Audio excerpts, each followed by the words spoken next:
الحمد لله رب العالمين، وأشهد أن لا إله إلا الله وحده لا شريك له، وأشهد أن محمدا عبده ورسوله صلى الله وسلم عليه وعلى آله وأصحابه أجمعين.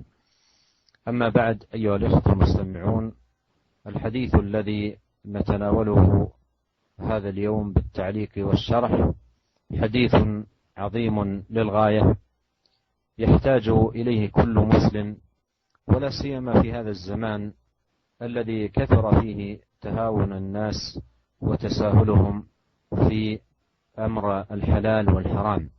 أصبح كثير منهم لا يبالي فيما يأكل، ولا يبالي فيما يشرب، ولا يبالي فيما يلبس، ولا يبالي فيما يقتني، ولا يتحرى في مسألة الحلال والحرام. وهذه مسألة عظيمة جدا ومهمة، يجب على كل مسلم أن يعتني بها عناية دقيقة. Bismillahirrahmanirrahim. Alhamdulillah, segala puji kita panjatkan kehadirat Allah Subhanahu wa taala. Salawat dan salam semoga senantiasa tercurahkan kepada Nabi Muhammad sallallahu alaihi wasallam beserta para sahabatnya dan para pengikutnya yang setia hingga akhir zaman kelak. Para pendengar Radio Raja yang dirahmati oleh Allah Subhanahu wa taala, pada pertemuan kita kali ini insyaallah kita akan membahas suatu hadis yang sangat agung, yang sangat penting untuk diketahui oleh setiap muslim.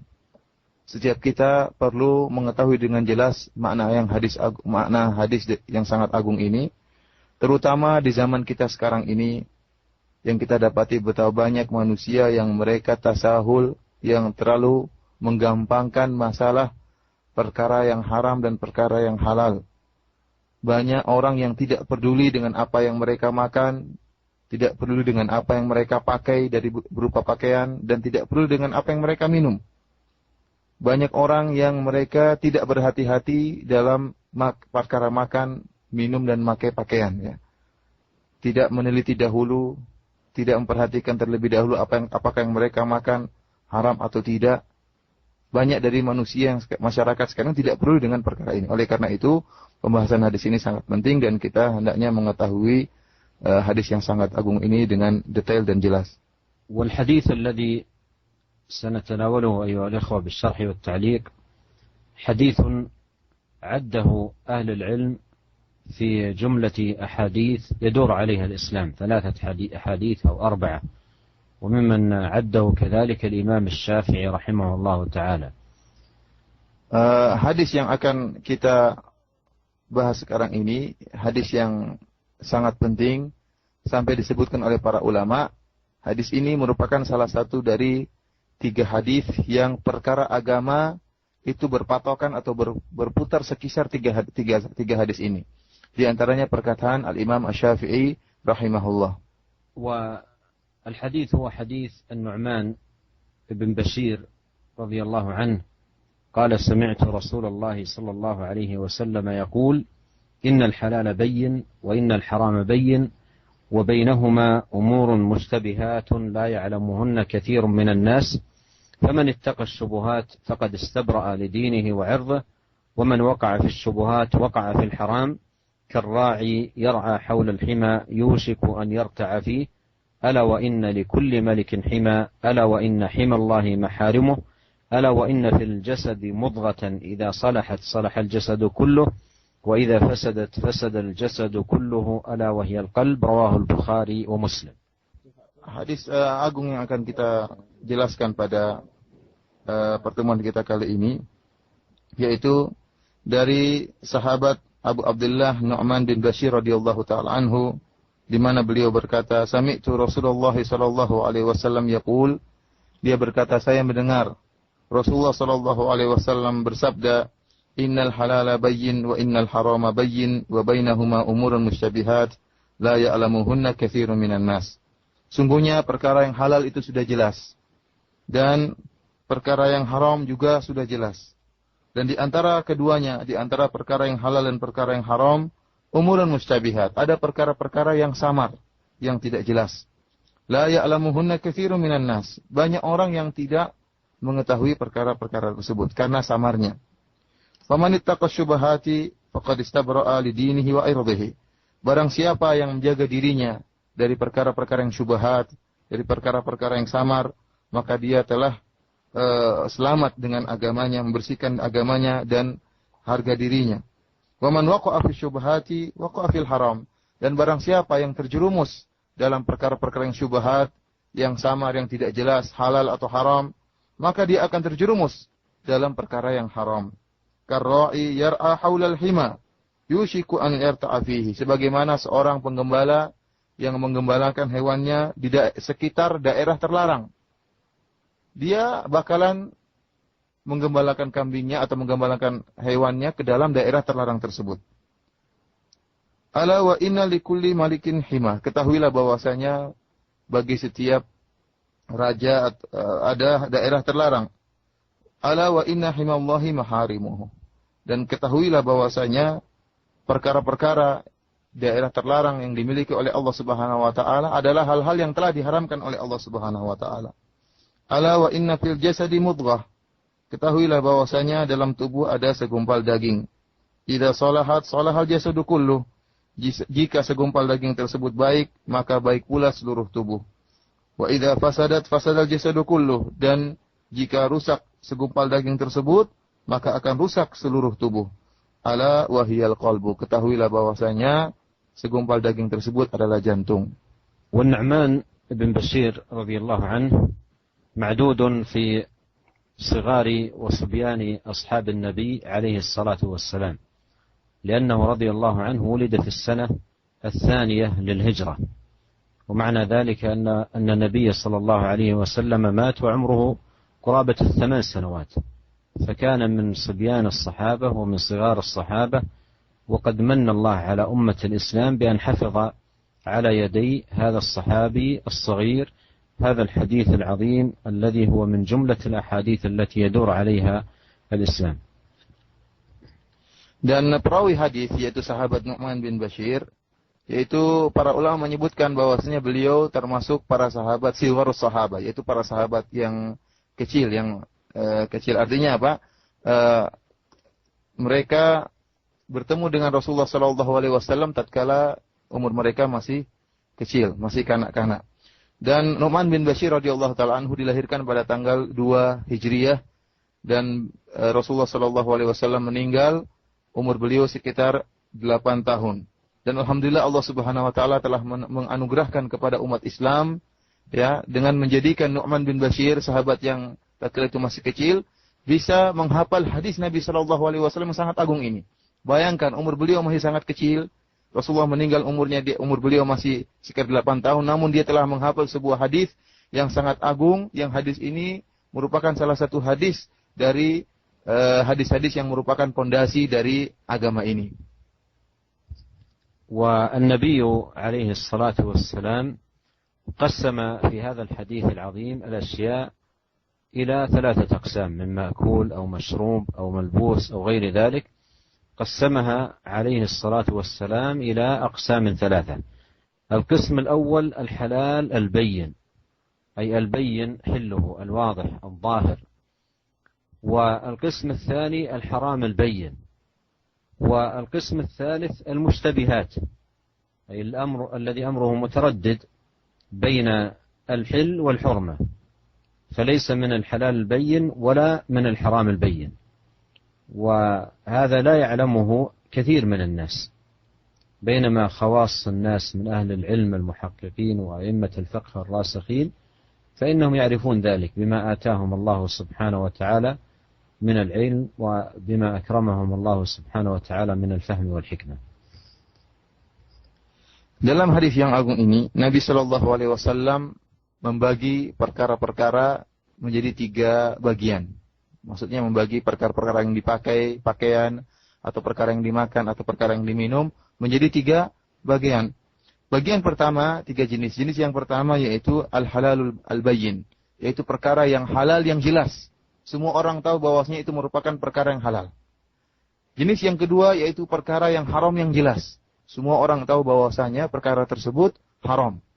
Adapun bagian yang ketiga, jenis yang ketiga itu mustabihat, yaitu perkara-perkara yang samar yang tidak jelas. Yang apakah dia halal ataukah dia haram, banyak orang tidak mengetahuinya. Apa hakikat dari perkara tersebut? Adapun para fuqaha dan rasikhina fil ilm, yaitu orang-orang yang ahli fikih dan juga para ulama yang telah diberikan kekuatan ilmu oleh Allah Subhanahu wa taala, maka mereka mengetahui hakikat dari perkara-perkara yang syubhat ini. Adapun kebanyakan manusia, mereka tidak mengerti, tidak mengetahui hakikat dari perkara syubhat ini, apakah halal ataukah haram. والحلال البين هو البين حله بأدلته الواضحة وبراهينه الجلية الظاهرة كالحبوب والثمار والفواكه والخضار وبهيمة الأنعام وغير ذلك من الأمور المعلومة. والحرام البين هو البين حرمته كشرب الخمر وأكل الميتة ونكاح ذوات المحارم وغير ذلك من المحرمات البينة الظاهرة. والقسم الثالث المشتبه الذي لم يتبين للإنسان هل هو من الحلال البين أو من الحرام البين. والنبي عليه الصلاة والسلام رسم لنا الطريقة التي يجب أن نكون عليها تجاه كل قسم من هذه الأقسام الثلاثة. Al-halalul bayyin, yaitu perkara yang halal yang jelas, yaitu yang jelas hak kehalalannya dengan dalil-dalilnya yang diketahui oleh semua orang. Contohnya seperti biji-bijian seperti beras, kemudian juga buah-buahan. Semua orang tahu itu hukumnya halal. Demikian juga binatang-binatang ternak, sapi, kambing. Semua orang tahu bahwasanya itu boleh dimakan dan hukumnya halal. Adapun yang dimaksud dengan al-haram al-bayyin, perkara yang haram yang jelas, yaitu yang jelas akan keharamannya dan diketahui oleh semua orang. Contohnya surbul khamar, contohnya minuman keras, ya, minum bir, kemudian aklul mayyitah seperti makan bangkai, menikahi orang-orang yang masih mahramnya. Ini semua orang tahu hukumnya haram. Adapun yang ketiga yang mustabihat, inilah yang tidak jelas, ya. Kebanyakan orang tidak mengetahui hukumnya halal atau hukumnya haram. Tidak jelas. Yang disebut di dalam syariat kita namanya mustabihat.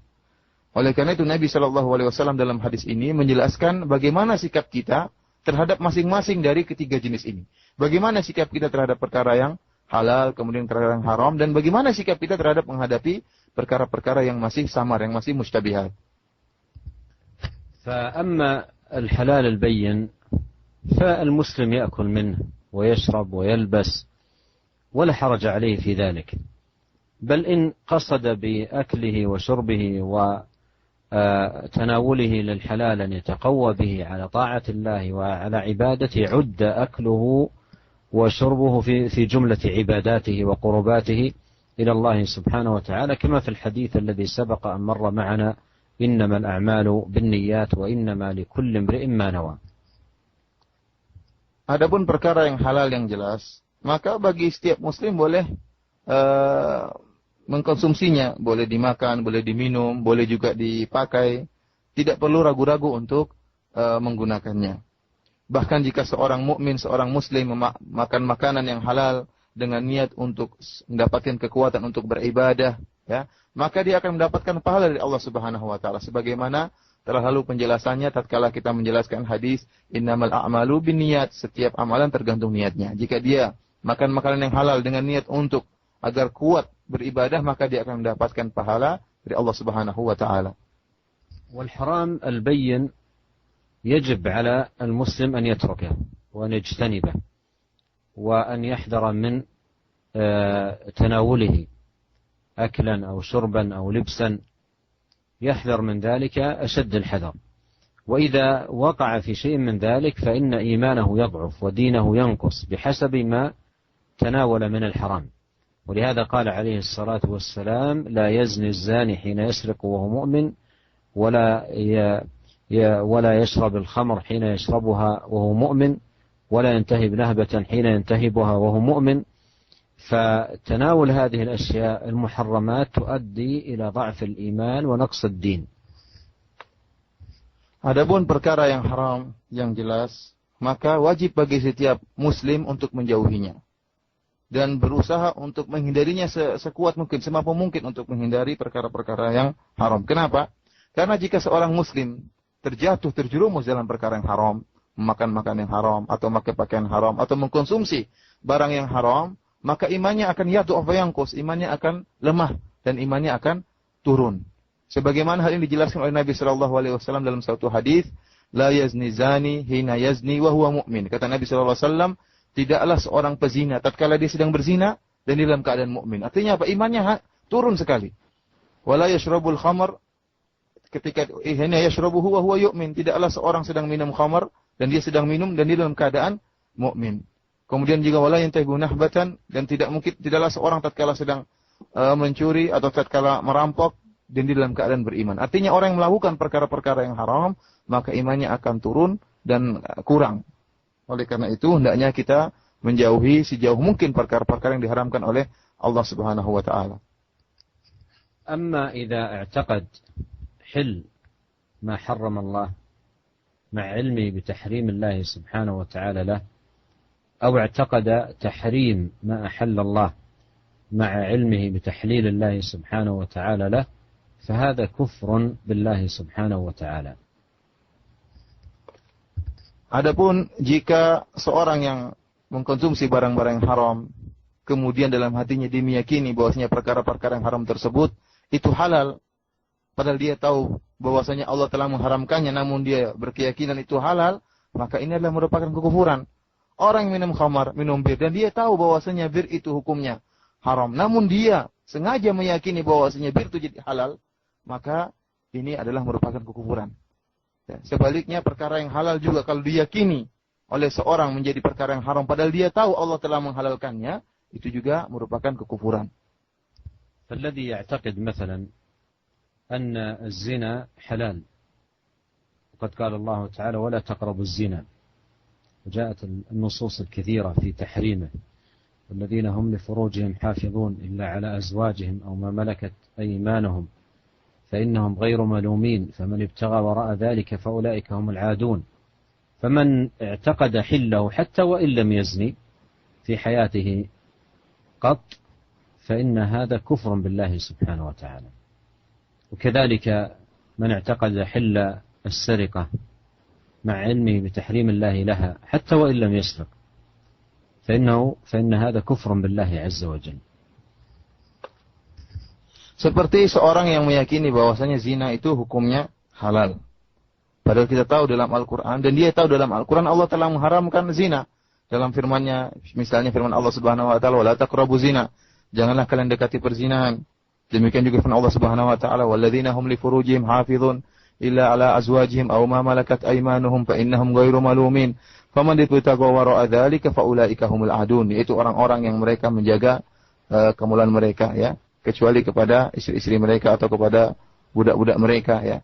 Kemudian kata Allah Subhanahu wa taala, barang siapa yang mengharapkan selain daripada itu dengan berzina atau yang lainnya, fa ulaika humul adun, mereka adalah orang-orang yang telah melampaui batas. Ini jelas bahwasanya akan menunjukkan akan haramnya zina. Kemudian jika ada seorang berkeyakinan bahwasanya zina itu hukumnya halal, meskipun dia selama hidupnya tidak pernah berzina sama sekali, maka orang ini telah kufur, telah kafir, ya. Kenapa? Karena dia telah meyakini sesuatu yang telah diharamkan oleh Allah, diyakini halal oleh dia. Demikian juga seorang yang meyakini bahwasanya mencuri itu halal. Dia mengatakan mencuri boleh-boleh saja. Padahal dia tahu Allah Subhanahu wa taala telah mengharamkan mencuri dalam Al-Qur'an. Dalam Al-Quran Allah selalu sebutkan bahwasanya mencuri itu hukumnya haram. Kemudian dia meyakini bahwasanya mencuri itu hukumnya halal, maka ini juga merupakan kekufuran. Dia menjadi kafir meskipun dia tidak pernah mencuri selama seumur hidupnya. والقسم الثالث هو المشتبه. القسم الثالث هو المشتبه. والمشتبه عرفناه وهو الذي يتردد فيه بين الحل والحرمة، فليس من الحلال البين ولا من الحرام البين. وهذا كما عرفنا لا يعلمها كثير من الناس، ويعلمها بعضهم وهم العلماء الراسخون والفقهاء المحققون. فما هو المنهج الذي ينبغي أن يكون عليه المسلم تجاه ما اشتبه عليه من الأحكام؟ نحن عرفنا أن الحلال البين يأكل ويشرب ويلبس منه ولا حرج، والحرام البين يجتنبه ويبتعد عنه طاعة لله عز وجل وخوفا من عقابه. والمشتبه ما المنهج الذي ينبغي أن يكون عليه المسلم تجاه المشتبه. Adapun bagian yang ketiga yaitu perkara mustabihah, yaitu perkara yang samar, yang tidak jelas. Telah kita jelaskan tadi bahwasanya perkara yang tidak jelas ini maksudnya yang tidak jelas antara halal atau haram. Apakah dia halal, apakah dia yang haram, masih belum jelas. Yang ini kebanyakan manusia tidak mengetahuinya, kecuali sebagian kecil dari manusia, yaitu para ahli ilmu, para ulama dan para fuqaha. Mereka mengerti hakikat dari perkara mustabihah ini. Apakah dia halal ataukah dia haram, mereka mengetahui. Adapun kebanyakan orang, mereka tidak mengetahuinya. Kemudian para pendengar radio Roja yang dirahmati oleh Allah Subhanahu wa taala, bagaimana sikap seorang muslim, manhaj seorang muslim menghadapi perkara yang mustabihah ini? Tadi telah kita jelaskan bahwasanya kalau perkara yang halal silakan dikonsumsi tanpa ragu-ragu. Kemudian kalau perkara yang jelas keharamannya, maka silakan dijauhi. Dijauhi sejauh mungkin, sekuat mungkin untuk dijauhi. Adapun perkara yang mustabihah, bagaimana sikap kita? بين النبي صلى الله عليه وسلم المنهج الذي ينبغي أن نكون عليه تجاه المشتبه، فقال: فمن اتقى الشبهات فقد استبرأ لدينه وعرضه، ومن وقع في الشبهات وقع في الحرام. المسلم تجاه المشتبهات وذلك بأن يجتنبها كل ما اشتبه عليك لا تدري هل هو من الحلال البين أو الحرام البين، توقف ولا تتناوله، لا شربا ولا أكلا ولا لبسا حتى يتبين لك، فإذا تبين لك حله فلا حرج. وأخبر عليه الصلاة والسلام أن من اتقى الشبهات فقد استبرأ لدينه وعرضه.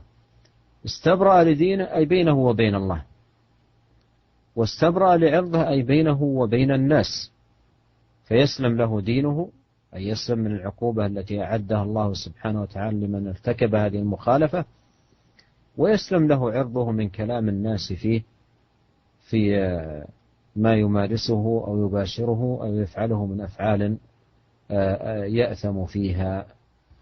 Nabi SAW dalam hadis ini telah menjelaskan bagaimana manhaj yang benar, bagaimana sikap yang benar yang harus diikuti oleh seorang muslim tatkala menghadapi perkara yang mustabihah.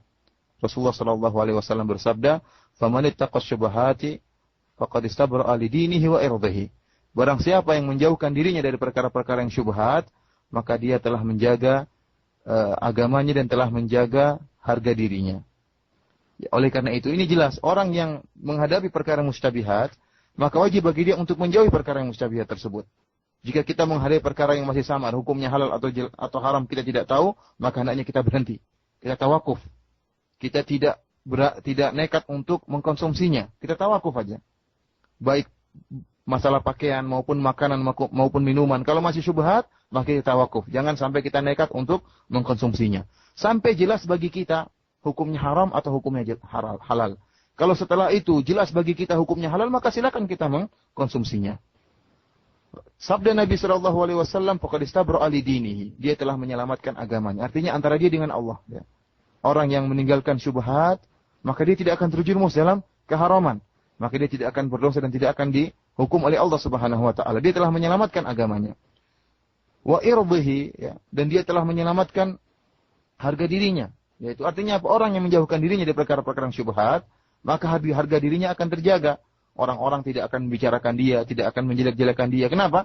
Karena dia tidak nekat untuk menjerumuskan dirinya dalam perkara-perkara yang syubhat.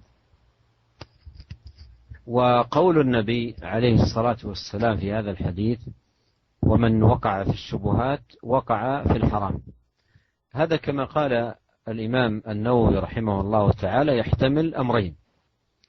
الأول أن يقع في الحرام وهو يظن أنه ليس بحرام، وهذا يقع فيه كثير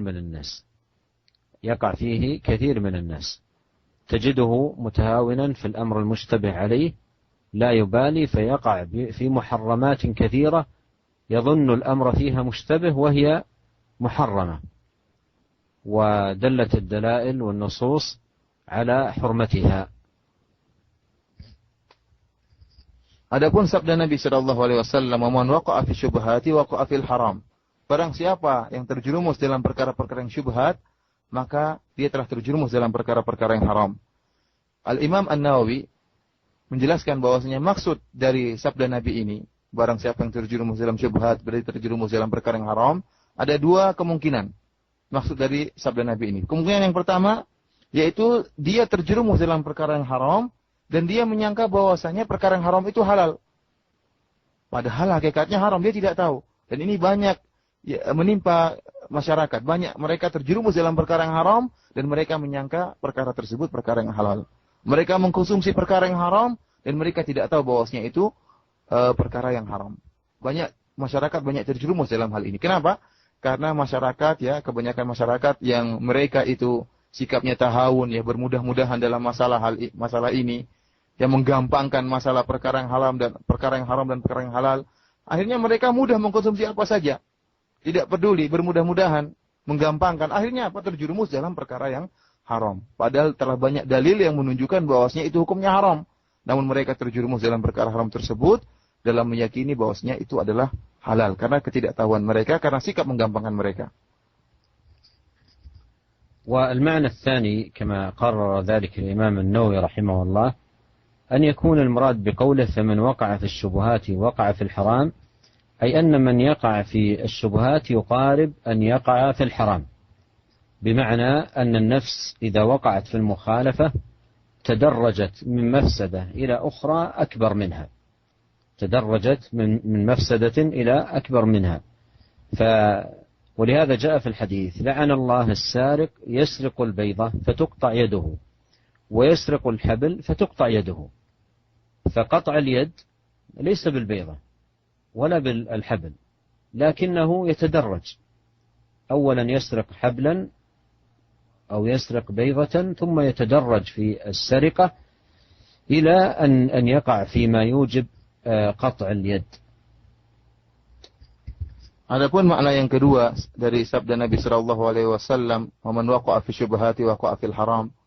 Maksud dari sabda Nabi, barang siapa yang terjerumus dalam perkara yang syubhat, maka akan terjerumus dalam perkara yang haram, sebagaimana dijelaskan oleh Imam An-Nawawi. Makna yang kedua yaitu barang siapa yang terjerumus dalam perkara yang syubhat, maka dia akan terjerumus, ujung-ujungnya akan terjerumus dalam perkara yang haram. Barang siapa yang biasakan dirinya mengkonsumsi segala perkara yang samar, dia tahu ini masih syubhat, tapi dia cuek saja. Setiap menghadapi perkara yang syubhat, dia cuek, dia konsumsi, tidak peduli. Karena terbiasa dengan perkara yang syubhat, lama-lama dia akan terbiasa juga dengan perkara yang haram. Akhirnya terjerumus dalam perkara yang haram. Ini sebagaimana sabda Nabi sallallahu alaihi wasallam, "La'anallahu sariq", Allah melaknat pencuri, "yasriqu baydatan fatuqta yaduhu". Seorang pencuri yang telah mencuri sebuah telur, sebutir telur kemudian dipotong tangannya. "Wa yasriq hablan fatuqta yaduhu", atau dia mencuri seutas tali kemudian dipotong tangannya. Kita tahu bahwasanya orang yang mencuri sebutir telur tidak akan dipotong tangannya karena kurang dari 1/4 dinar. Demikian juga orang yang mencuri tali tidak akan dipotong tangannya. Tapi apa makna sabda Nabi sallallahu alaihi wasallam tatkala Rasulullah mengatakan Allah melaknat pencuri telur kemudian dipotong tangannya? Maksudnya apa? Orang yang mencuri telur, terbiasa mencuri telur, lama-lama akan mencuri perkara yang lebih besar. Lama-lama terjerumus dalam pencurian yang lebih besar yang akhirnya terkena had, akhirnya terpotong tangannya. Demikianlah orang yang terjerumus dalam syubhat, membiasakan dirinya cuek dengan sudah tahu itu perkara syubhat, terus menjerumuskan dirinya. Cuek, akhirnya terbiasa dengan perkara yang syubhat, lama-lama terjerumus dalam perkara yang haram. ومن هذا القبيل قول الله سبحانه وتعالى عن بني إسرائيل ويقتلون الأنبياء بغير حق ذلك بما عصوا وكانوا يعتدون، أي أنهم تدرجوا في المعاصي والآثام إلى أن بلغ بهم الأمر إلى هذا الجرم الكبير والذنب العظيم وهو قتل الأنبياء. فقتل الأنبياء جريمة من أكبر الجرائم، لكنها سبقت عندهم بمعاصي دون ذلك، تدرجوا فيها شيئا فشيئا حتى بلغوا هذه الجريمة الكبيرة. Hal ini sebagaimana yang terjadi pada Bani Israel. Allah Subhanahu wa taala berfirman menceritakan bagaimana sikap mereka. Kata Allah Subhanahu wa taala, di antara sifat Bani Israel, wa yaqtuluna al-anbiya'a bighairi haqq, dzalika bima asaw wa kanu ya'tadun. Apa sikap mereka? Wa yaqtuluna al-anbiya. Mereka itu hobinya orang Bani Israel, orang-orang Yahud, mereka itu membunuh nabi-nabi mereka. Mereka membunuh nabi-nabi mereka. Kenapa? Kata Allah Subhanahu wa taala, dzalika bima asaw wa kanu ya'tadun. Kenapa? Sebabnya karena mereka telah berbuat maksiat dan bersikap berlebih-lebihan. Artinya apa? Kemaksiatan yang sering mereka lakukan terbiasa mereka melakukan kemaksiatan, akhirnya menjerumuskan mereka terhadap maksiat yang sangat besar, yaitu membunuh nabi mereka sendiri. Seperti tadi ya, karena orang terbiasa dengan syubhat, akhirnya terjerumus dalam perkara yang haram. Sebagaimana Bani Israel terbiasa dalam maksiat, akhirnya terjerumus dalam pembunuhan para nabi. وكذلك إذا لاحظنا حال كثير من المجرمين أصحاب الجرائم الكبار وأرباب الجرائم الشنيعة، ربما نجد أنهم في بداياتهم كانوا ناس طيبين وعلى أخلاق لا بأس بها وتعاملات لا بأس بها، فبدأوا خطوات في المعاصي وتدرجوا فيها شيئا فشيئا إلى أصبحوا يوما من الأيام من كبار المجرمين والظلمة والبغاة والمعتدين على عباد الله. وهذا يفيدنا أن الواجب على المسلم أن يغلق عن نفسه كل باب تساهل يفضي به إلى الوقوع في الحرام. Sebagaimana kalau kita perhatikan ya, para gembong-gembong penjahat ya, gembong-gembong penjahat. Kalau kita lihat bagaimana awal mereka sebelum menjadi gembong-gembong penjahat, gembong-gembong ahli kriminal, ya mereka mungkin orang biasa, mungkin akhlaknya ya enggak apa-apa, akhlak yang bagus. Tetapi di awal perkara mereka melakukan kriminal yang ringan. Lama-lama terbiasa dengan kriminal yang ringan, akhirnya semakin parah dan akhirnya menjadi gembong kriminal. Ini kebanyakan orang seperti itu. Akhirnya menjadi gembong kriminal setelah awalnya terbiasa dengan kriminal-kriminal yang sepele. Oleh karena itu, ikhwani fillah azani Allah wa iyyakum, para pendengar radio Roja yang dirahmati oleh Allah Subhanahu wa taala, ini memberikan faedah kepada kita agar kita menutup seluruh pintu-pintu syubhat ya. Jangan kita tasahul dalam segala perkara. Kenapa? Kalau kita tasahul, bermudah-mudahan, bergampang-gampangkan dalam masalah-masalah yang masih samar, maka kita akan terjerumus dalam perkara yang haram. Dan kalau kita juga bermudah-mudahan dalam perkara haram yang ringan, kita akan terjerumus pada perkara haram yang lebih parah lagi.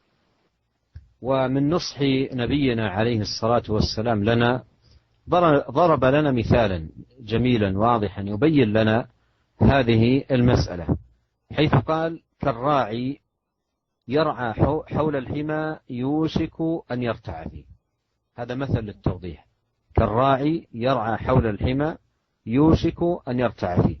والمراد بالحمى ما يحميه الملوك والرؤساء من الأراضي الخصبة الطيبة، ولا يسمحون لأحد أن يقترب منها. فمن جاء بماشيته ليرعى بها حول الحمى يوشك أن تدخل الماشية في الحمى فيتعرض للعقوبة، لكن إذا بقي بعيدا بماشيته عن الحمى يسلم وتسلم له ماشيته.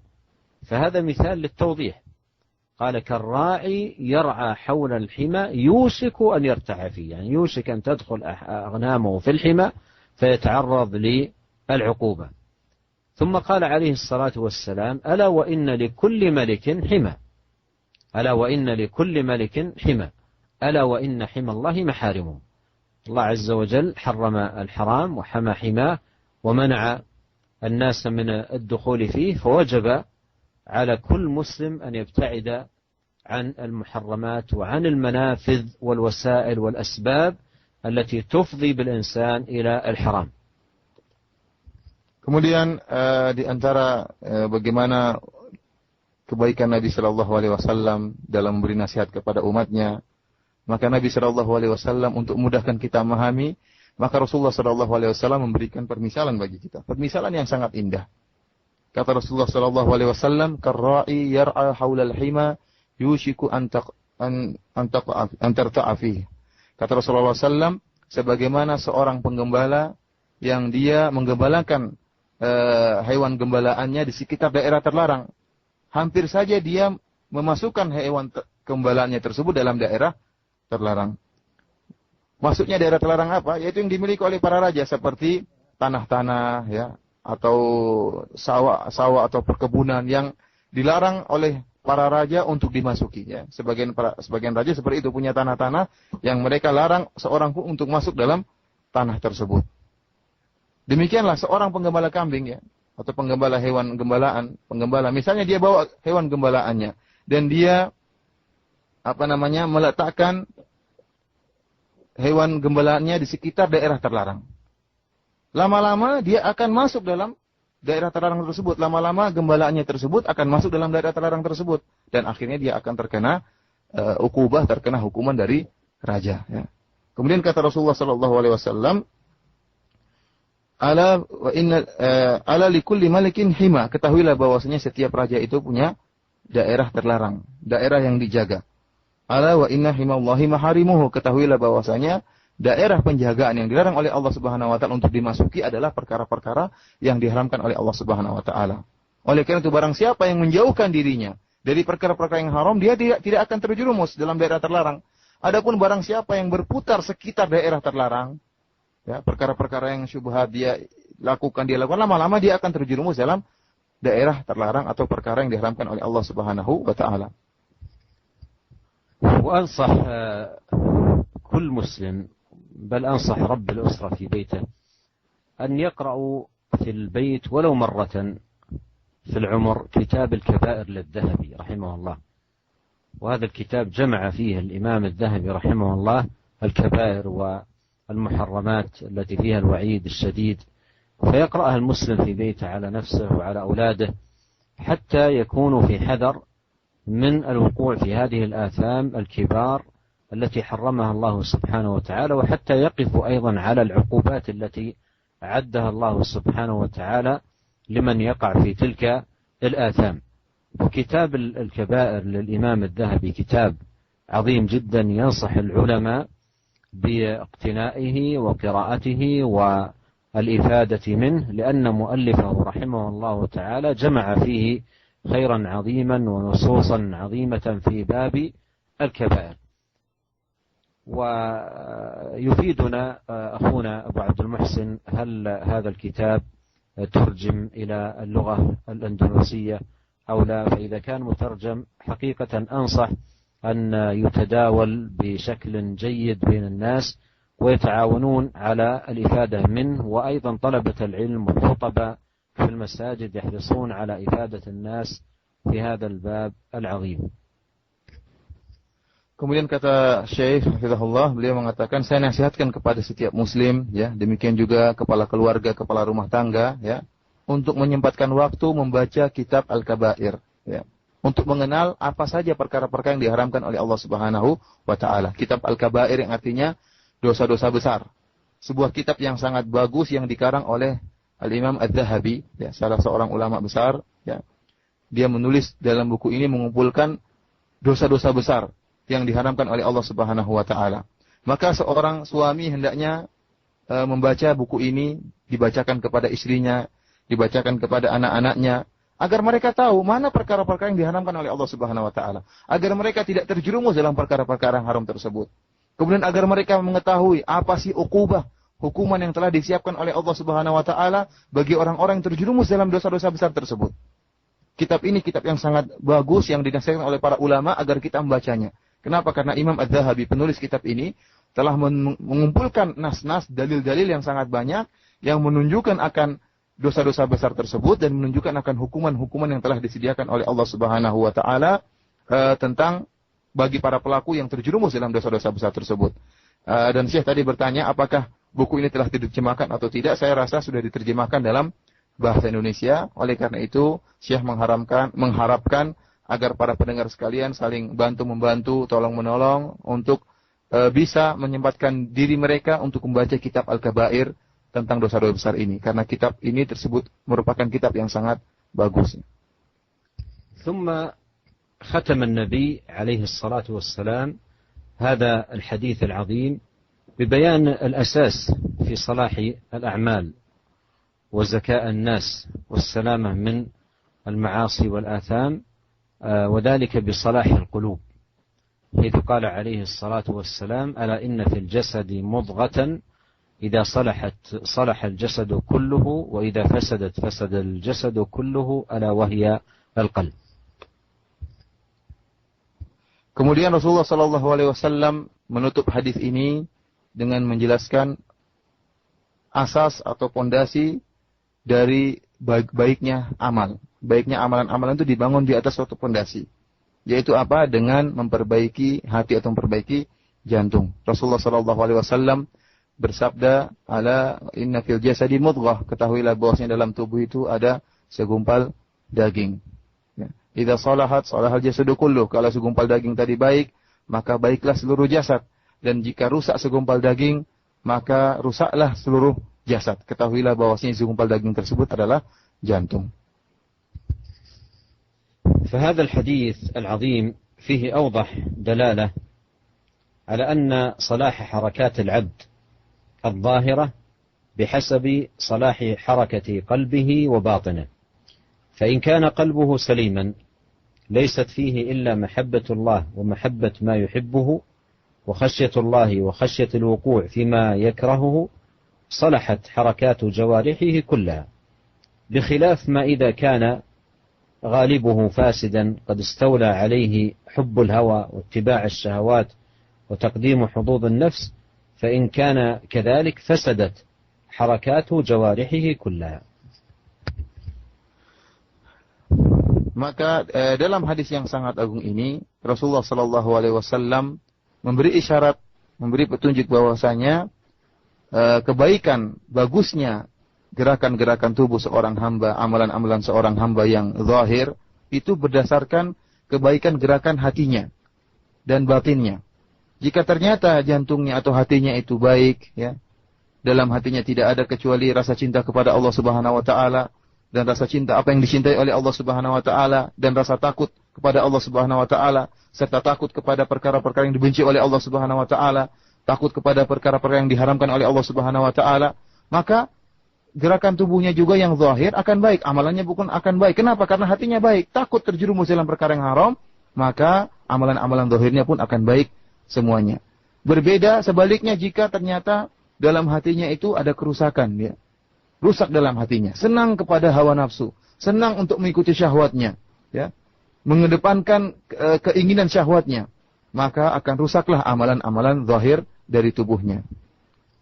ولهذا قيل القلب ملك، القلب ملك الأعضاء، وبقية الأعضاء جنوده، وهم مع هذا جنود طائعون له منبعثون في طاعته وتنفيذ أوامره لا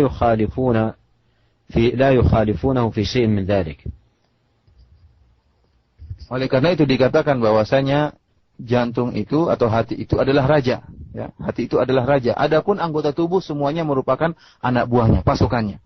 Dan pasukannya itu semua taat kepada sang raja. Seluruh anggota tubuh kita ini taat kepada hati kita. Apa yang diinginkan oleh hati kita, maka akan dilakukan oleh anggota tubuh kita. Dan mereka sama sekali tidak akan menyelisihi apa yang dikatakan oleh hati. Tangan kita, kaki kita, gerakan tubuh kita tidak akan menyelisihi apa yang diperintahkan oleh sang raja. وبهذا يعلم أن القلب يعتبر هو الأصل والأساس للأعمال والأحوال التي يكون عليها الإنسان، فإذا طاب قلب الإنسان وزكى وصلح وعمر بخشية الله سبحانه وتعالى ومراقبته ومحبته والخوف منه سبحانه وتعالى، فإن الجوارح تعمر بالطاعات والخيرات وأعمال الصالحات.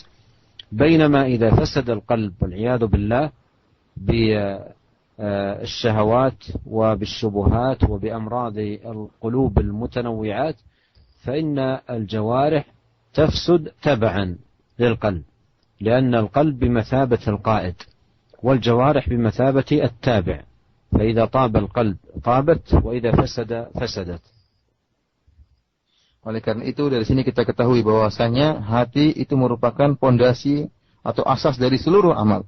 Jika hati seorang hamba itu baik, ya, kemudian dalam hatinya penuh dengan kecintaan kepada Allah dan kecintaan perkara-perkara yang dicintai oleh Allah Subhanahu wa taala, maka jawarih seluruh anggota tubuh pun akan baik. Berbeda jika ternyata hati seorang hamba itu rusak, senang mengikuti syahwat, mengikuti hawa nafsunya, ya, senang dengan perkara-perkara yang syubhat, ya, maka anggota tubuhnya pun akan rusak. Kenapa? Mengikuti hatinya. Kenapa? Karena hati tadi telah kita jelaskan adalah raja. Hati adalah pemimpin. Adapun anggota tubuh yang lain merupakan anak buah. Dan anak buah hati tidak ada yang menyelisih hati. Seluruh anggota tubuh tidak ada yang menyelisih hati. Kalau hatinya rusak, maka otomatis seluruh anggota tubuh juga, amalan-amalan juga akan rusak. وبعض الناس في هذا الباب يخادع نفسه ويخادع الناس، فربما يقول عن نفسه أنا قلبي نقي أو أنا قلبي طيب أو أنا قلبي نظيف، لكن إذا رأيت أفعاله تجد فيها الفساد وتجد فيها الانحراف وتجد فيها التعدي على الناس والظلم للآخرين. فإذا كان القلب فعلا نقيا ونظيفا ونزيها وطاهرا فإن أثر ذلك سيظهر على الجوارح ولا بد، لأن الجوارح تبع للقلب وفرع عنه. Sebagian orang mereka membohongi diri mereka sendiri dan juga membohongi orang-orang banyak, membohongi orang lain. Sebagian orang mengatakan hati saya bersih, hati saya suci sementara dia terjerumus dalam kemaksiatan. Demikian juga terjerumus dalam perbuatan zalim kepada orang lain, mengganggu orang lain. Sementara dia terjerumus dalam kemaksiatan, tenggelam dalam kemaksiatan, dia mengatakan hati saya baik, hati saya bersih. Ini merupakan kedustaan. Kenapa? Karena kalau hati seorang bersih, mesti otomatis anggota tubuhnya juga akan menimbulkan amalan-amalan yang suci, amalan-amalan yang baik. Namun kalau hatinya rusak, maka amalan-amalan juga akan rusak. Jika ternyata dia terjerumus dalam kemaksiatan, atau menzalimi orang lain, tentunya menunjukkan hatinya tidak beres, tidak suci sebagaimana dia aku-akui. ونختم حديثنا بالإشارة إلى بعض الدعوات المأثورة عن نبينا عليه الصلاة والسلام والتي تتعلق بإصلاح القلوب وتنقيتها وتطهيرها. فمن ذلكم ما جاء في الصحيحين أن النبي عليه الصلاة والسلام كان يقول في دعائه اللهم اجعل في قلبي نورا. Kemudian kita akhiri pengajian kita kali ini dengan menyebutkan beberapa doa-doa yang diajarkan oleh Nabi Shallallahu Alaihi Wasallam dalam rangka untuk membersihkan hati-hati kita, karena sangat penting kita memperhatikan kebersihan hati agar amalan kita menjadi bersih. Di antaranya hadis yang diriwayatkan oleh Imam Al-Bukhari dan Muslim di mana Nabi Shallallahu Alaihi Wasallam pernah berdoa, Allahumma ja'al qalbi nuran, ya Allah jadikanlah hatiku bersinar, bercahaya. وفي صحيح مسلم أنه عليه الصلاة والسلام كان يقول في دعائه اللهم إني أعوذ بك من قلب لا يخشع. Dan dalam Sahih Muslim Nabi Shallallahu Alaihi Wasallam pernah berdoa Allahumma inni a'udzubika min qalbin la yakhsha, artinya ya Allah aku berlindung kepada Engkau dari hati yang tidak khusyuk. وفي الصحيحين أنه عليه الصلاة والسلام كان يقول في دعائه اللهم نق قلبي من الخطايا كما ينقى الثوب الأبيض من الدنس. Dalam Sahihain juga diriwayatkan oleh Imam Bukhari dan Muslim, Nabi Shallallahu Alaihi Wasallam pernah berdoa, Allahumma naqqi qalbi minal khotaya, ya Allah bersihkanlah hatiku dari dosa-dosa, kama yunaqqa thawbul abyadu minad danas, sebagaimana pakaian yang putih dibersihkan dari kotoran. وفي صحيح مسلم أنه عليه الصلاة والسلام كان يقول في دعائه اللهم آت نفسي تقواها زكها أنت خير من زكاها أنت وليها ومولاها. Dalam hadis yang lain yang diriwayatkan oleh Imam Muslim, Nabi Shallallahu Alaihi Wasallam pernah berdoa, Allahumma ati nafsi zakkaha, ya Allah berikanlah kepada jiwaku kesuciannya, artinya ya Allah sucikanlah jiwaku. Wa zakkiha anta khairu man zakkaha, dan sucikanlah jiwaku ya Allah karena Engkau adalah sebaik-baik zat yang mensucikan hati. Anta waliyuha wa maulaha, Engkau adalah wali hati dan maulaha. وجاء في الترمذي بإسناد صحيح أن النبي صلى الله عليه وسلم كان يقول في دعائه يا مقلب القلوب ثبت قلبي على دينك. Dalam hadis riwayat Tirmidzi, Rasulullah sallallahu alaihi wasallam pernah berdoa dengan satu doa yang sangat indah. Kata Nabi sallallahu alaihi wasallam, "Ya muqallibal qulub, tsabbit qalbi ala dinik." Wahai zat yang membolak-balikkan hati, tetapkanlah hatiku di atas agamamu. والدعوات المأثورة عنه عليه الصلاة والسلام في هذا المعنى متعددة، فينبغي على المسلم أن يعنى بدعاء الله تبارك وتعالى وسؤاله والإلحاح عليه بأن يصلح قلبه وأن ينقيه من الذنوب والخطايا كما ينقى الثوب الأبيض من الدنس، وأن يحرص على صلاح جوارحه بإقامتها على طاعة الله ومحافظتها على أوامره سبحانه وتعالى وبعدها عن كل أمر يسخط الله عز وجل ويغضبه. Dan doa-doa yang berkaitan dengan masalah ini, masalah perbaikan hati, sangatlah banyak dan bermacam-macam. Oleh karena itu, hendaknya seorang muslim benar-benar memperhatikan doa, ya, berdoa tentang bagaimana bisa membersihkan hatinya. Dia bersungguh-sungguh berdoa, minta kepada Allah, berharap, merengek-rengek, minta kepada Allah Subhanahu wa taala untuk membersihkan hatinya. Kemudian dia juga berusaha untuk membersihkan amalan tubuhnya dari perkara-perkara yang diharamkan oleh Allah Subhanahu wa taala. Membersihkan amalan tubuhnya dari perkara-perkara yang diharamkan oleh Allah Subhanahu wa taala, menjauhi tubuhnya dari hal-hal yang diharamkan oleh Allah Subhanahu wa taala, dan berusaha untuk mengamalkan amalan-amalan soleh, ya, membuat amalan-amalan tubuh kita istiqomah berjalan di atas jalan yang telah dijelaskan oleh Rasulullah sallallahu alaihi wasallam, di atas amalan-amalan soleh. ومما نستفيده من هذا الحديث العظيم معاشر الإخوة الكرام أن المسلم ينبغي عليه أن يتفقه في دين الله بمعرفة الحلال ومعرفة الحرام، لا أن يمضي في حياته يتعاطى الأمور ويفعل أشياء بدون سؤال وبدون بحث وبدون تفقه في دين الله. ولهذا قال السلف قديما من فقه الرجل مأكله ومشربه وممشاه، أي أنه يتفقه فيما يأكل ويتفقه فيما يشرب وفي أموره الأخرى، لا يخطو خطوة إلا متفقها متبصرا في دينه ماشيا في أعماله على بصيرة من الله. Di antara faedah yang bisa kita ambil dari hadis ini, yaitu hendaknya seorang muslim benar-benar berusaha untuk bertafakuh fi din, belajar ilmu agama, belajar agama. Jangan dia cuek saja, tidak perlu dengan apa yang dia makan, tidak perlu dengan apa yang dia minum, tidak bertanya kepada para ulama, tidak bertanya kepada ahli ilmu, apa hukumnya makanan ini, apa hukumnya minuman ini. Dia cuek saja makan dan minum, tidak peduli. Tapi sebaliknya seorang muslim harus berusaha untuk belajar tentang agamanya, belajar bagaimana hukumnya. Oleh karena itu, di antara perkataan salafus saleh, mereka mengatakan min fiqhir rajul mashrabuhu wa ma'kaluhu wa mansyah, yaitu di antara fikih seorang lelaki atau fikih seseorang, yaitu bagaimana makanannya dan minumannya dan kemana dia berjalan, ya. Seorang yang benar fikihnya, dia akan perhatikan bagaimana makanannya. Kalau dia memang paham tentang agama, dia akan perhatikan bagaimana minumannya. Kalau dia paham tentang agamanya, maka dia akan berhati-hati dalam melangkahkan kakinya. Kemana dia hendak beranjak, kemana dia hendak pergi. Maka dia memperhatikan semua perkara tersebut. Kita bisa mengetahui fikih seorang dari sikap-sikapnya tadi. Kalau ternyata makanan ini tidak beres, minumannya tidak beres, kemana saja dia melangkahkan kaki, menunjukkan dia tidak beres dalam fikih agama.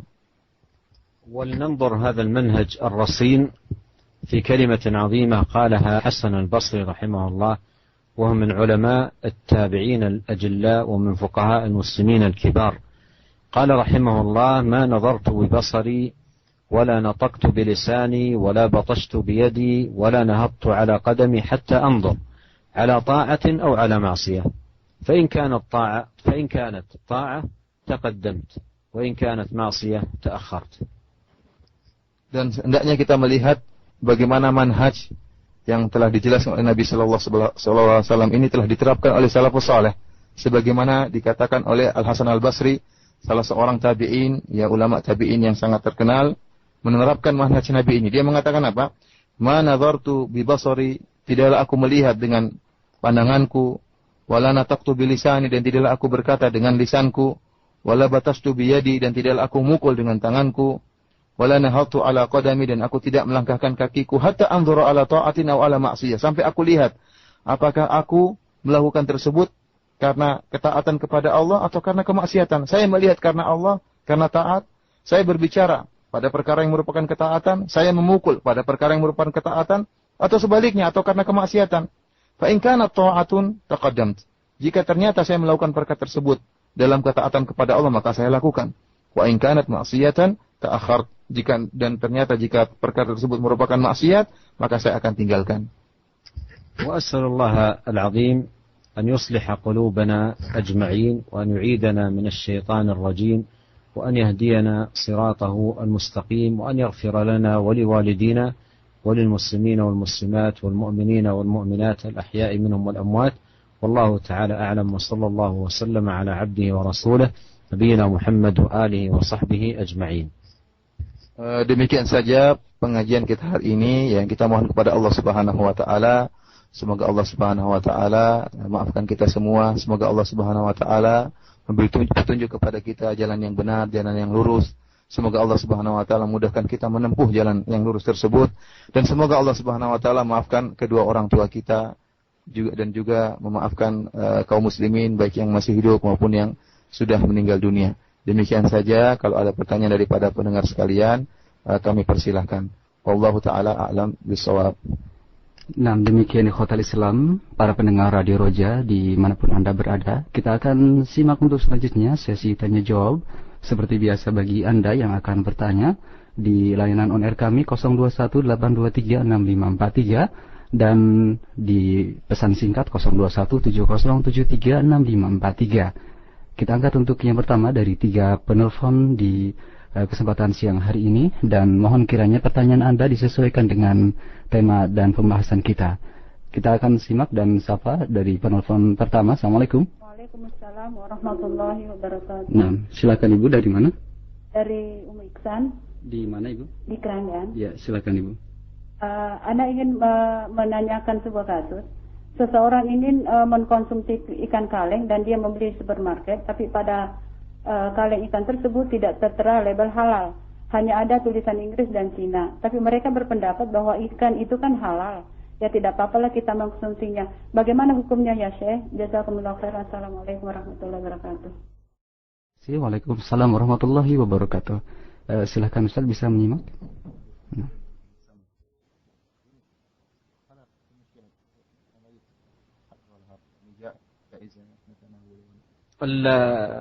الأسماك تختلف عن بقية اللحوم، فاللحوم يعني يشترط فيها أن تذكى زكاة إسلامية ويذكر اسم الله عليها. أما السمك لا تشترط فيه الزكاة، فإذا كان السمك الذي اشتراه وهو في علبة صالح وغير متعفن وليس تالف فيأكله، لأنه لا يشترط فيه ما يشترط في اللحوم الأخرى لحوم بهيمة الأنعام. Syekh menjelaskan bahwasanya daging ikan itu tidak sama dengan daging hewan-hewan yang lainnya, tidak seperti kambing, sapi, kebo dan yang lainnya ya. Adapun hewan-hewan ternak, binatang ternak seperti sapi, kambing dan yang lainnya itu disyaratkan untuk disembelih dengan cara yang islami ya, dan disebutkan nama Allah Subhanahu wa taala. Adapun kalau disembelih dengan cara yang tidak islami atau tidak disebutkan nama Allah Subhanahu wa taala, maka tidak boleh dimakan. Ini hewan-hewan ternak seperti sapi, kambing, ayam dan yang lainnya harus disembelih dengan sembelih yang islami dan harus disebutkan nama Allah Subhanahu wa taala. Adapun ikan, maka tidak disyaratkan hal ini ya.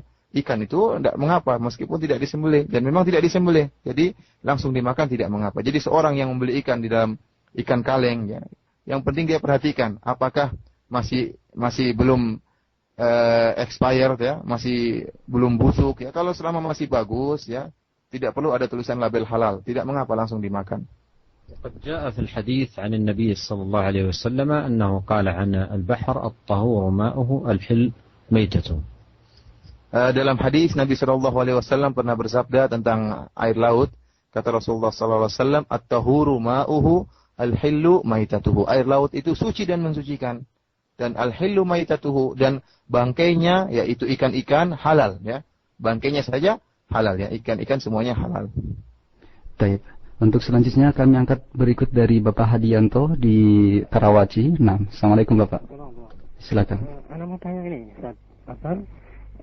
Batasan darurat itu gimana, Ustaz? Jadi antara kan kalau darurat itu bisa mengambil hal yang haram bisa jadi halal. Boleh gitu ya, halal gitu ya. Iya. Terus ini ada kasus ini, Ustaz. Seorang itu punya hutang. Dia dikejar sama orang yang berhutang itu, yang punya yang dihutangin itu. Nah, terus dia karena terpaksa sehingga dia pinjam ke bank itu. Itu gimana? Iya. Apa termasuk darurat lo gimana? Baik. Terima kasih. Nah, Waalaikumsalam warahmatullahi wabarakatuh. Silakan.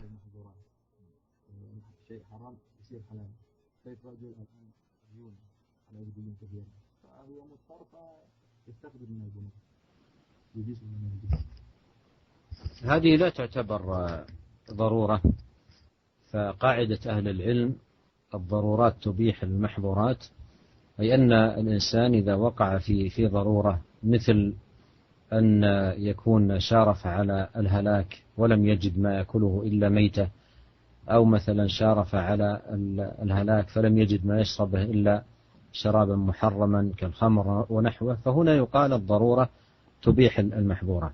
لكن إذا كان عليه ديون ليس هناك ضرورة لسداد الديون باقتراض المال الممحوق البركة الذي يأتي على المال بالفساد، وهو الربا الذي حرمه الله سبحانه وتعالى وآذن جل وعلا بمحاربة أهله. فالذي عليه دين إن كان ذو عسرة فمطلوب ممن أقرضه نظرة إلى ميسرة، لا أن يطالبه بالاقتراض المحرم الربوي، وأن يجتهد في التجارة المباحة وأبواب الرزق العديدة التي يسرها الله سبحانه وتعالى من عباده. والله عز وجل تكفل لمن أخذ مالا وهو ينوي ويعزم على وفائه بأن يعينه سبحانه وتعالى على سداده، كما جاء في ذلك غير ما حديث عن رسول الله صلى الله عليه وسلم. Memang benar bahwasanya dalam kaidah darurat tubihul mahzurat, bahwasanya perkara-perkara yang darurat bisa menghalalkan perkara-perkara yang diharamkan. Ya, namun kata Syekh, ini artinya contohnya misalnya kata beliau seperti seorang yang akan meninggal, ya hampir-hampir meninggal, hampir-hampir tewas, kemudian dia butuh untuk makan. Kalau tidak makan maka dia akan meninggal dunia. Ternyata yang dia dapati cumalah maitah, cuma mendapatkan bangkai. Kita tahu bahwasanya bangkai hukumnya najis dan haram, tidak boleh dimakan. Akan tetapi jika orang tersebut tidak makan bangkai akan meninggal dunia, maka boleh bagi dia untuk makan bangkai. Kenapa? Karena dalam keadaan darurat. Sebagaimana seorang yang sangat haus dan kalau tidak minum dia akan meninggal dunia. Ternyata dia tidak mendapati minuman kecuali khamar, kecuali bir. Maka boleh bagi dia untuk minum bir atau minuman-minuman yang diharamkan yang lainnya, agar bisa menjaga ruhnya. Inilah yang dimaksud dengan perkara yang darurat. Jika tidak lakukan bisa mengantarkan kebinasaan bagi seseorang. Berbeda dengan masalah orang yang berhutang. Orang yang berhutang ya tidak akan binasa ya. Maka tidak boleh bagi dia untuk kemudian untuk membayar hutang dengan alasan darurat, kemudian dia pinjam uang dengan cara riba dari bank. Kita tahu bahwasanya uang riba tidak ada barokahnya. Bahkan Allah Subhanahu wa taala mengumumkan peperangan terhadap orang yang makan riba. Oleh karena itu, seorang yang terkena dain atau punya utang, maka tidak boleh dia mengambil uang riba dari bank dengan alasan karena darurat. Allah Subhanahu wa taala telah menjelaskan bagi orang yang mengutangi, ya, orang yang mengutangi, jika ternyata orang diutangi itu memiliki kesulitan, ya, dzu usrah, memiliki kesulitan, fanadhiratun ila maisarah, maka hendaknya dia tunda. Jangan dia paksa orang yang diutangi untuk segera bayar utang, padahal dia tahu saudaranya yang berutang itu penuh kesulitan, ya. Apalagi dia paksa saudaranya untuk mengambil uang riba. Ini tentunya tidak diperbolehkan. Kemudian ingatlah para pendengar Radio Roja yang dirahmati oleh Allah Subhanahu wa taala, ya, maka seorang ya hendaknya berusaha untuk bekerja, ya, untuk melunasi utangnya, menempuh jalan-jalan yang dihalalkan oleh Allah Subhanahu wa taala. Jangan dia menempuh jalan-jalan yang diharamkan oleh Allah Subhanahu wa taala. Allah akan kasih rezeki kepada dia. Kemudian ingat, tatkala seorang berhutang, sebagaimana dijelaskan oleh Rasulullah SAW, barang siapa yang tatkala minjam uang dengan niat untuk melunasinya, maka Allah akan bantu dia. Adapun orang yang pinjam uang dengan niat tidak melunasinya, ya, maka yakinlah Allah tidak akan membantu dia. Sebagaimana dijelaskan oleh dalam hadis Nabi SAW. وقد جاء في صحيح البخاري من حديث أبي هريرة رضي الله عنه أن النبي صلى الله عليه وسلم قال: من أخذ أموال الناس يريد أداءها أدى الله عنه، ومن أخذها يريد إتلافها أتلفه الله تعالى. Dalam hadis yang sahih dari Abu Hurairah radhiyallahu taala anhu, Rasulullah sallallahu alaihi wasallam pernah bersabda, "Man akhadha amwalan nasi arada adaaha addahu Allahu an." Barang siapa yang mengambil harta itu, pinjam uang dari orang lain, dari manusia, dari masyarakat, dengan niat untuk melunasinya, maka Allah akan bantu dia melunasinya. Wa man akhadha amwalan nasi arada itlafa. Barang siapa yang mengambil harta manusia dengan niat untuk merusakkannya, artinya tidak dibayar utangnya, atlafahullah, maka Allah akan merusakkannya, merusak dia.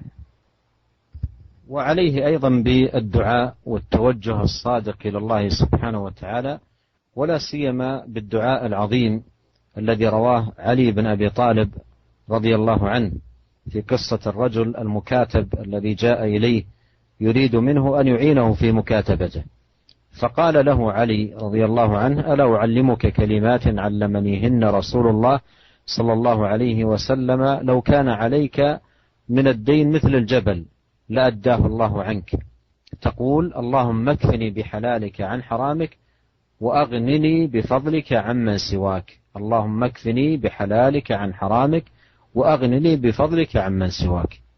Kemudian jangan lupa untuk berdoa kepada Allah Subhanahu wa taala, ya, tadarruk, minta kepada Allah Subhanahu wa taala agar membantu dia melunasi hutangnya, ya. Terutama dia berdoa dengan sebuah doa yang sangat agung, ya, sebagaimana diriwayatkan oleh Ali bin Abi Thalib tatkala ada seorang budak yang datang kepada dia, ya, yang ingin membebaskan dirinya dengan membayar kepada tuannya, namun dia tidak mampu. Maka dia pun mengeluh kepada Ali bin Abi Thalib. Maka Ali bin Abi Thalib radhiyallahu anhu mengatakan, "Ala u'allimuka kalimatin 'allamanihinna Rasulullah sallallahu alaihi wasallam." Maukah aku kabarkan kepada engkau, aku ajarkan kepada engkau sebuah doa yang pernah diajarkan Nabi sallallahu alaihi wasallam kepadaku. Meskipun seorang punya duyun mithl jabal, punya utang setinggi gunung, maka Allah akan melunasinya. Doanya itu, kata Nabi sallallahu alaihi wasallam, diajarkan kepada Ali, Allahumma kfini bihalalika an haramika wa aghnini bifadlika amman siwak. Allahumma kfini bihalalika an haramika wa aghnini bifadlika amman siwak, yang artinya, ya Allah, cukupkanlah aku dengan perkara-perkara yang halal sehingga aku tidak butuh dengan perkara-perkara yang haram. وأما الذي يريد أن يتخلص من الدين بمادة بأموال ربوية يقترضها، فهذا مثله مثل رجل في قدمه أو في يده جرح يسير، فأراد أن يعالج هذا الجرح اليسير فأتى بمواد محرقة وصبها على جرحه. Adapun orang yang ingin terlepas dari hutang kemudian akhirnya mengambil uang riba, maka permisalannya, perumpamannya seperti orang yang kakinya ada luka sedikit, kemudian dia ingin supaya kakinya sembuh, kemudian dia bakar kakinya. Tentunya ini tidak benar, ya. Dia terjerumus dalam perkara yang lebih parah. Ingin selamat dari hutang, maka terjerumus dalam perkara yang dosa besar, yaitu riba. Wallahu ta'ala a'lam. Baik. Untuk selanjutnya kami angkat pertanyaan dari penelpon ketiga, ada Ibu Nani di Depok. Kami persilakan, Ibu. Assalamualaikum, Ustaz. Saya mau menanyakan ini, bagaimana manhaj seorang muslim dalam masalah subhat pemikiran. Subhat pemikiran itu aja. Assalamualaikum warahmatullahi wabarakatuh. Waalaikumsalam warahmatullahi wabarakatuh. هذا السؤال الذي سألت عنه هذه الأخت السائلة وفقها الله وبارك فيها سؤال مهم جدا، لأن الشبهات التي هي الأفكار التي تهجم على الإنسان وعلى قلبه أو يكون متسببا بسماعه لبعض الجهات أو القنوات أو الأماكن التي تثير الشبهات أو قراءته لبعض المجلات أو الصحف التي تثير الشبهات، فتسأل عن الموقف الذي ينبغي أن يكون عليه المسلم تجاه هذه الشبهات. ويتلخص موقف المسلم الصحيح تجاه هذه الشبهات في نقاط. النقطة الأولى إغلاق المنافذ بإحكام، والاجتهاد في منع كل سبيل يثير الشبهة الفاسدة في قلبه ويجعلها تجول في نفسه، فيغلق المنافذ من قنوات فاسدة وأيضا مجلات هابطة وجلساء فاسدين، يغلق هذه المنافذ. أما أن تبقى هذه المنافذ مفتوحة ويريد في الوقت نفسه أن يسلم له قلبه، فهذا أمر لا يتحقق. Beliau mengatakan bahwasanya ini adalah pertanyaan yang sangat bagus dari ibu penanya ini, ya, di mana ibu mungkin mendapati syubhat-syubhat pemikiran yang mungkin ibu dapati dalam qanawat, yaitu dalam acara-acara TV, ya. Terkadang seorang menyampaikan syubhat. Kita tahu bahwasanya sekarang semua orang hobi untuk bicara masalah agama. Terkadang seorang yang bukan ahlinya bicara tentang masalah agama, kemudian dia menyebarkan syubhat. atau mungkin didapati syubhat tersebut di majalah-majalah, ya, atau tatkala mungkin dia duduk dengan orang-orang yang pemikirannya agak nyeleneh, kemudian dia menyampaikan syubhat kepada ibu ini, maka ibu ini bertanya dengan pertanyaan yang sangat bagus. Bagaimana sikap seorang muslim, manhaj seorang muslim, mauqif seorang muslim dalam menghadapi syubhat-syubhat pemikiran? Syekh mengatakan bahwasanya yaitu hendaknya ibu kalau ingin terbebaskan daripada syubhat ini, maka hendaknya menutupi segala celah-celah, segala pintu-pintu yang bisa mengantarkan ibu kepada mendengarkan syubhat-syubhat tersebut. Contohnya kalau ibu tahu ada majalah atau ada acara TV yang sukanya menyebarkan syubhat, maka jangan diputar. Kalau ibu tahu ada teman-teman ibu yang suka nyebarin syubhat, maka jangan digauli orang-orang tersebut yang sukanya nyebarin syubhat. Karena seorang yang ingin terbebas dari syubhat tapi membiarkan dirinya tetap mendengarkan syubhat, maka sulit bagi dia untuk terbebaskan daripada syubhat-syubhat pemikiran. Maka langkah pertama yang harus dilakukan yaitu menutup segala celah-celah yang bisa mengantarkan kita untuk akhirnya mendengar terhadap syubhat-syubhat tersebut. الأمر الثاني أن يحرص على شغل قلبه بالعلوم النافعة المستمدة من الكتاب والسنة، لأن القلوب أوعية، فإذا لم تملأ هذه الأوعية بالخير يتسلط عليها أهل الشر فيضعون فيها شرورهم وسمومهم المهلكة. Kemudian kata Syekh, langkah kedua yang dilakukan yaitu hendaknya ibu menyibukkan hati ibu dengan menuntut ilmu. Sibukkan hati ibu memikirkan ilmu-ilmu yang bermanfaat yang didasarkan, dilandaskan terhadap Alkitab dan Sunnah Rasulullah SAW. Kenapa, Bu? Karena hati ini tempayan, mesti ada isinya. Kalau tempayan tersebut tidak diisi dengan ilmu yang bermanfaat, tidak diisi dengan zikir kepada Allah Subhanahu Wa Taala, maka tempayan tersebut akan dipenuhi syubhat, ya. Karena kosong. Tatkala kosong maka akan diisi dengan syubhat-syubhat, ya, dengan pemikiran-pemikiran yang sesat, akhirnya hati kita pun teracuni. الأمر الثالث ألا يسترسل مع الشبهات وألا يفعلها في نفسه وألا يوسع مساحتها في صدره، فإذا جاءت يحاول أن يطردها من قلبه وأن يبعدها من نفسه وأن يستعيذ بالله تبارك وتعالى من الشيطان. Yang ketiga, kalau sudah ternyata terlanjur termasuk syubhat, ya, syubhat sudah masuk, kata Syekh, ya, maka jangan biarkan kita memikirkan syubhat tersebut, jangan dipikirkan, cuekin aja, ya. Kita cuekin, jangan biarkan hati kita terus merenung gimana syubhat ini, gimana syubhat. Kita cuekin, jangan biarkan syaitan akhirnya membuat kita terjerumus, ya, terus memikirkan syubhat tersebut. Tapi hendaknya kita pun berlindung kepada Allah Subhanahu Wa Taala, berta'awudz kepada Allah Subhanahu Wa Taala dari kejahatan syubhat tadi. Jadi jangan biarkan diri kita terus mikirin syubhat tadi. Kita cuekin dan kita sibukkan dengan ilmu yang bermanfaat. الأمر الرابع أن يعنى بالدعاء بأن يصلح الله قلبه، وقد مر معنا من الأدعية النبوية المأثورة في هذا الباب ما يكفي ويغني. Dan perkara yang keempat yaitu hendaknya ibu berdoa kepada Allah Subhanahu Wa Taala dengan doa-doa yang telah diajarkan oleh Nabi Shallallahu Alaihi Wasallam agar menjaga hati kita, membersihkan hati kita dari syubhat agar tidak dimasuki oleh pemikiran-pemikiran yang rusak. Ya, tadi telah kita sebutkan beberapa doa-doa yang bermanfaat yang insya Allah sudah cukup untuk kita berdoa kepada Allah dengan doa-doa tersebut. Wallahu taala alam. Baik.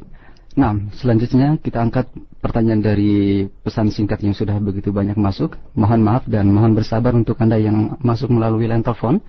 Kami angkat untuk yang pertama dari Bapak Abdullah di Bekasi dan Pak Abdurrahman di Bogor mengenai pengertian qalb, Ustaz. Apakah pengertian qalb secara istilah? Karena di dalam bahasa Indonesia masih tersamarkan antara jantung dan hati.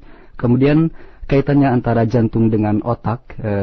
Kenapa ukuran kebaikan dan keburukan hanya dinisbatkan kepada jantung atau qalb saja? Lalu apakah peranan akal atau otak tersebut terhadap kebaikan dan keburukan seseorang? Demikian.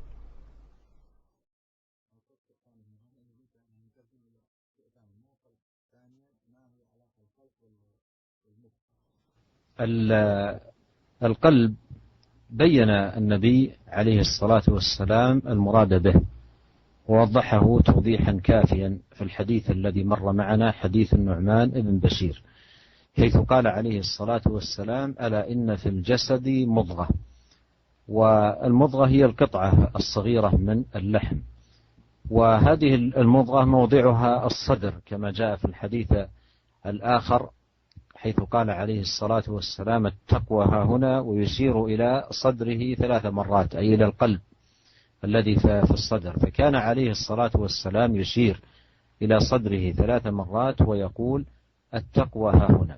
فالقلب معروف ولا يجهله أحد، القلب معروف ولا يجهله أحد، وهو مضغة صغيرة وخطيرة جدا، إذ كما الأمر كما أخبر نبينا عليه الصلاة والسلام: إذا صلحت هذه المضغة صلح الجسد كله، وإذا فسدت فسد الجسد كله.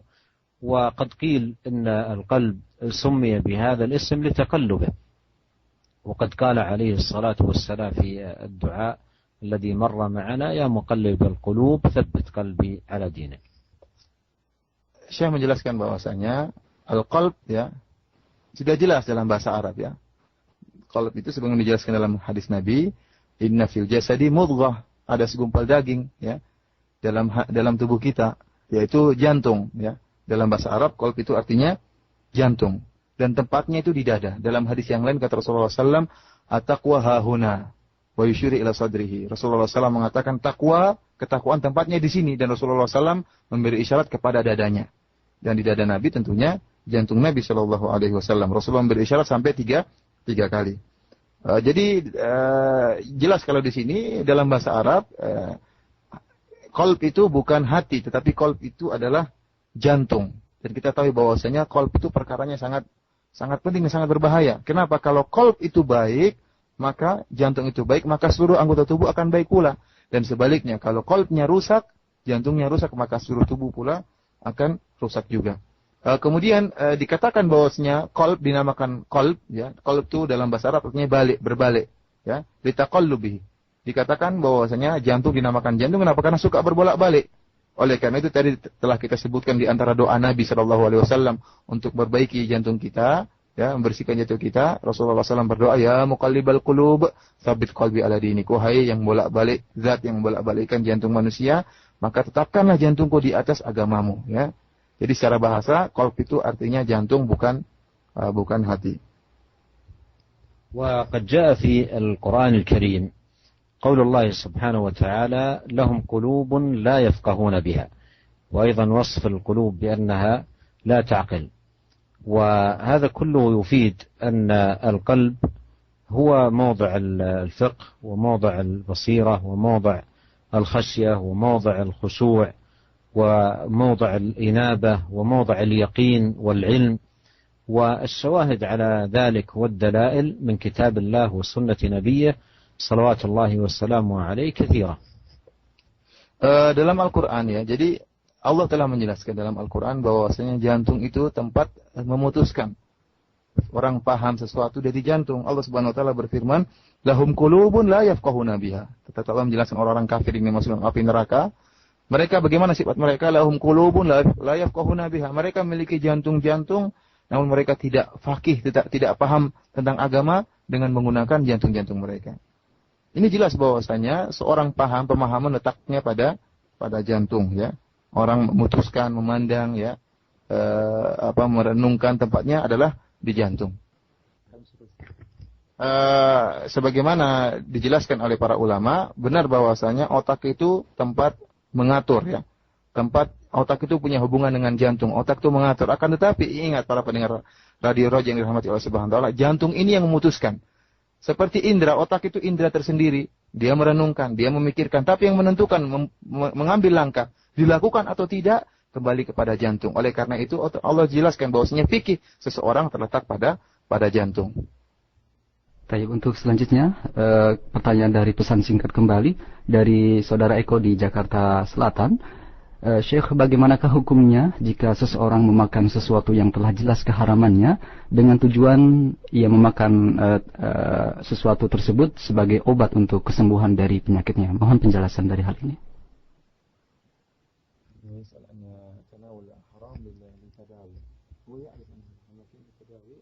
جاء في الحديث الصحيح عن النبي صلى الله عليه وسلم أنه قال ما جعل الله شفاء أمتي فيما حرم عليها. فالمحرمات ليست من أبواب الأشفية، وإنما يتداوى الإنسان بما أحل الله. وأيضا جاء في الحديث الآخر تداووا ولا تداووا بحرام. Jelas bahwasanya hal ini tidak diperbolehkan. Dalam satu hadis Rasulullah SAW telah bersabda, "Ma ja'alallahu shifa ummati fi ma harramahullah 'alaiha." Ya, bahwasanya Allah Subhanahu wa taala tidak menjadikan obat bagi umatku pada perkara-perkara yang diharamkan oleh Allah Subhanahu wa taala. Dalam hadis yang lain kata Rasulullah SAW, "Tadawu ibadallah wa la tadawu bil haram." Jangan, wahai hamba-hamba Allah, silakan kalian berobat, namun ingat, janganlah kalian berobat dengan hal-hal yang diharamkan oleh Allah Subhanahu wa taala. Maka hal ini hukumnya haram. Tidak boleh kita berobat dengan perkara yang diharamkan oleh Allah Subhanahu wa taala. Selanjutnya kita angkat pertanyaan di pesan singkat kembali. Ada Abu Asma di Ciangsana Bogor. Syekh, apakah masalah khilaf mu'tabar di antara ulama adalah perkara syubhat di sisi masyarakat awam? Seperti contohnya apakah alkohol najis atau tidak dan lain sebagainya. Hal min syubhat al-khilaf al-mu'tabar bain al-fuqaha, yani مثلا الكحول هل هذا حرام خمر ولا هو خمر؟ هذا من الخلاف بين العلماء. هذا من الشبهات. الواجب على المسلم في مثل هذه الأمور التي لا يستطيع هو بنفسه أن يميز في الأحكام والاستنباط ومعرفة الدليل ومأخذ الحكم من الدليل وصحة الدليل من عدمه إلى غير ذلك من الأمور المعروفة المعتبرة عند أهل العلم، أن يؤدي فرضه في هذا الباب، وهو سؤال من يثق بعلمه ودينه من العلماء الأكابر، عملا بقول الله سبحانه وتعالى: فاسألوا أهل الذكر إن كنتم لا تعلمون.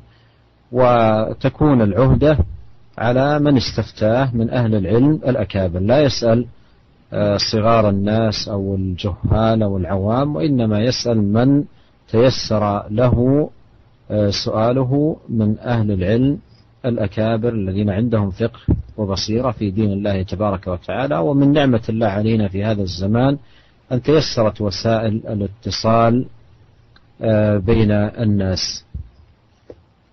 Syekh menjelaskan untuk perkara-perkara yang seperti ini yang khilaf di antara para ulama, maka bagi orang yang tidak mampu untuk membedakan, memilih mana yang benar di antara khilaf di antara para ulama, tidak bisa istinbat, tidak bisa, bingung dia menghadapi masalah khilaf seperti ini, maka dia harus melaksanakan kewajiban yang harus dia lakukan. Kewajiban yang harus dilakukan yaitu bertanya kepada ahli ilmu. Sebagaimana firman Allah Subhanahu wa taala, "Fas'alu ahla dzikri in kuntum la ta'lamun." Tanyalah kepada ahlul ilmi, ya, para ulama, jika kalian tidak mengetahui. Nah, maka hendaknya jika menghadapi permasalahan yang sulit, tanya kepada para ulama, ya, yang paham. Jangan bertanya kepada orang-orang yang tidak paham atau orang-orang yang baru belajar. Enggak, tanya kepada orang yang sudah rasikhin fil ilm, yang ilmu mereka sudah matang, tanya kepada mereka. Dan selanjutnya perkaranya kembali kepada para ulama. Jadi tugas dia hanya memilih ulama yang menurut dia yakini keilmuannya, ketakwaannya, maka tinggal dia bertanya. Selanjutnya itu urusan antara para ulama dengan Allah Subhanahu wa taala. Kewajiban dia hanya bertanya dan mengambil jawaban para ulama tersebut. Alhamdulillah sekarang wasail ittisal, ya, kemudahan sarana komunikasi sangatlah banyak dan mudah kita bertanya kepada para ulama, para masyayikh dengan mudahnya. Alhamdulillah. Baik. Selanjutnya masih ada waktu tadi untuk pertanyaan berikut. Silakan. Baik. Dari penelpon kembali ada Bapak Fandi di Cibinong Bogor. Kami persilakan. Assalamualaikum Bapak. Assalamualaikum Syekh. Waalaikumsalam. Bagaimana status makanan yang makanan itu berasal dari acara-acara yang tidak disyariatkan seperti ulang tahun, acara kematian dan lain sebagainya. Statusnya bagaimana, haram, halal atau bagaimana? Ya Allah. Assalamualaikum warahmatullahi wabarakatuh. Nah, waalaikumsalam warahmatullahi wabarakatuh. Bisa menyimak? Baik. Bapak Pandi bertanya, bagaimanakah status makanan dari acara-acara yang tidak disyariatkan seperti ulang tahun, tahlilan dan lain sejenisnya? Soal di أطعمة الطعام الذي يهدى لنا من احتفالات البدئية مثلا، هل هذا حرام ولا شبهات ولا كذا؟ من حيث هو الأطعمة التي تصنع بمناسبات الاحتفالات المحرمة، سواء احتفالات النصارى بالأعياد الباطلة أو بعض المتشبهين بالنصارى من المسلمين في الأعياد المحرمة، فمثل هذه الأطعمة لا يجوز للمسلم أن يتناول منها. وإذا قدمت له هدية بهذه المناسبة يعتذر ويقول أن هذه المناسبات غير مشروعة وأنصحكم ألا تعودوا إلى مثل هذا العمل. أما إذا كان يستقبل منهم فهذا فيه مفاسد، ومن المفاسد أنه يكون بمثابة المقر والمشجع لهم على الاستمرار في مثل هذه الاحتفالات المحدثة المبتدعة. Syekh menjelaskan bahwasanya makanan-makanan ya yang bersumber dari acara-acara yang tidak disyariatkan, seperti misalnya orang-orang Nasrani mengadakan acara kelahiran Nabi Isa, Natalan, kemudian memberikan makanan kepada kita, maka tidak boleh kita terima, kita tolak ya, kita tolak. Demikian juga orang-orang Islam yang bertasyabuh dengan mereka mengadakan acara-acara yang tidak disyariatkan dalam syariat Islam. Jika mereka memberikan hadiah makanan kepada kita, maka kita tolak. Kita bilang mohon maaf, saya tidak bisa terima karena ini tidak benar, acara yang tidak benar. Karena kalau kita terima, maka seakan-akan kita mendukung dan ikut berpartisipasi dalam acara tersebut. Dan orang akan mengatakan, kok antum terima? Antum terima berarti menunjukkan antum setuju dengan acara tersebut. Dan ini merupakan mafsadah yang besar, maka hendaknya kalau ada hadiah seperti itu kita tolak ya, kita tolak. Baik. Selanjutnya kami angkat dari penelpon kembali, ada Bapak Abu Ihsan di Keranggan, Bekasi. Assalamualaikum Bapak. Waalaikumsalam. Saya mau tanya ini mengenai masalah makanan kaitannya. Selama ini saya itu masih ragu mengenai masalah makanan kepiting itu. Setahu saya ada yang membolehkan, ada yang melarang karena itu kan ini khilafiyah. Nah, saya mohon penjelasan mengenai kepastiannya gimana saya gitu. Terima kasih atas penjelasannya. Assalamualaikum. Assalamualaikum warahmatullahi wabarakatuh. Terima kasih Bapak Abu Ihsan.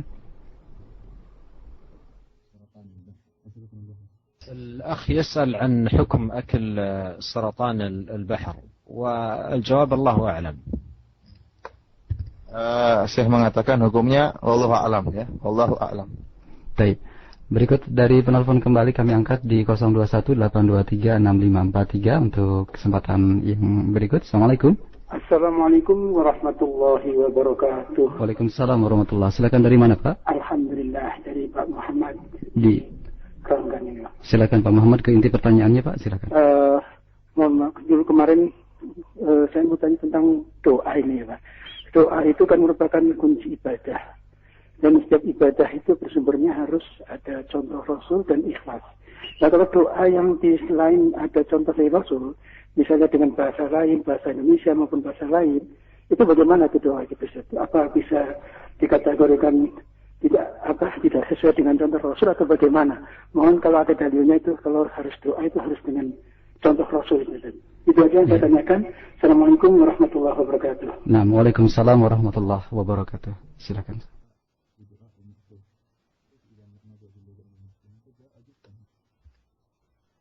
هذا السؤال مضى الجواب عليه في حلقة ماضية، وذكرت أن الأصل في المسلم أن يعتني بمعرفة الدعوات المأثورة، لأنها أولا دعوات جمعت الخير كله، وثانيا أنها دعوات سالمة من الزلل والخطأ، لأنها أدعية دعا بها الرسول الكريم عليه الصلاة والسلام.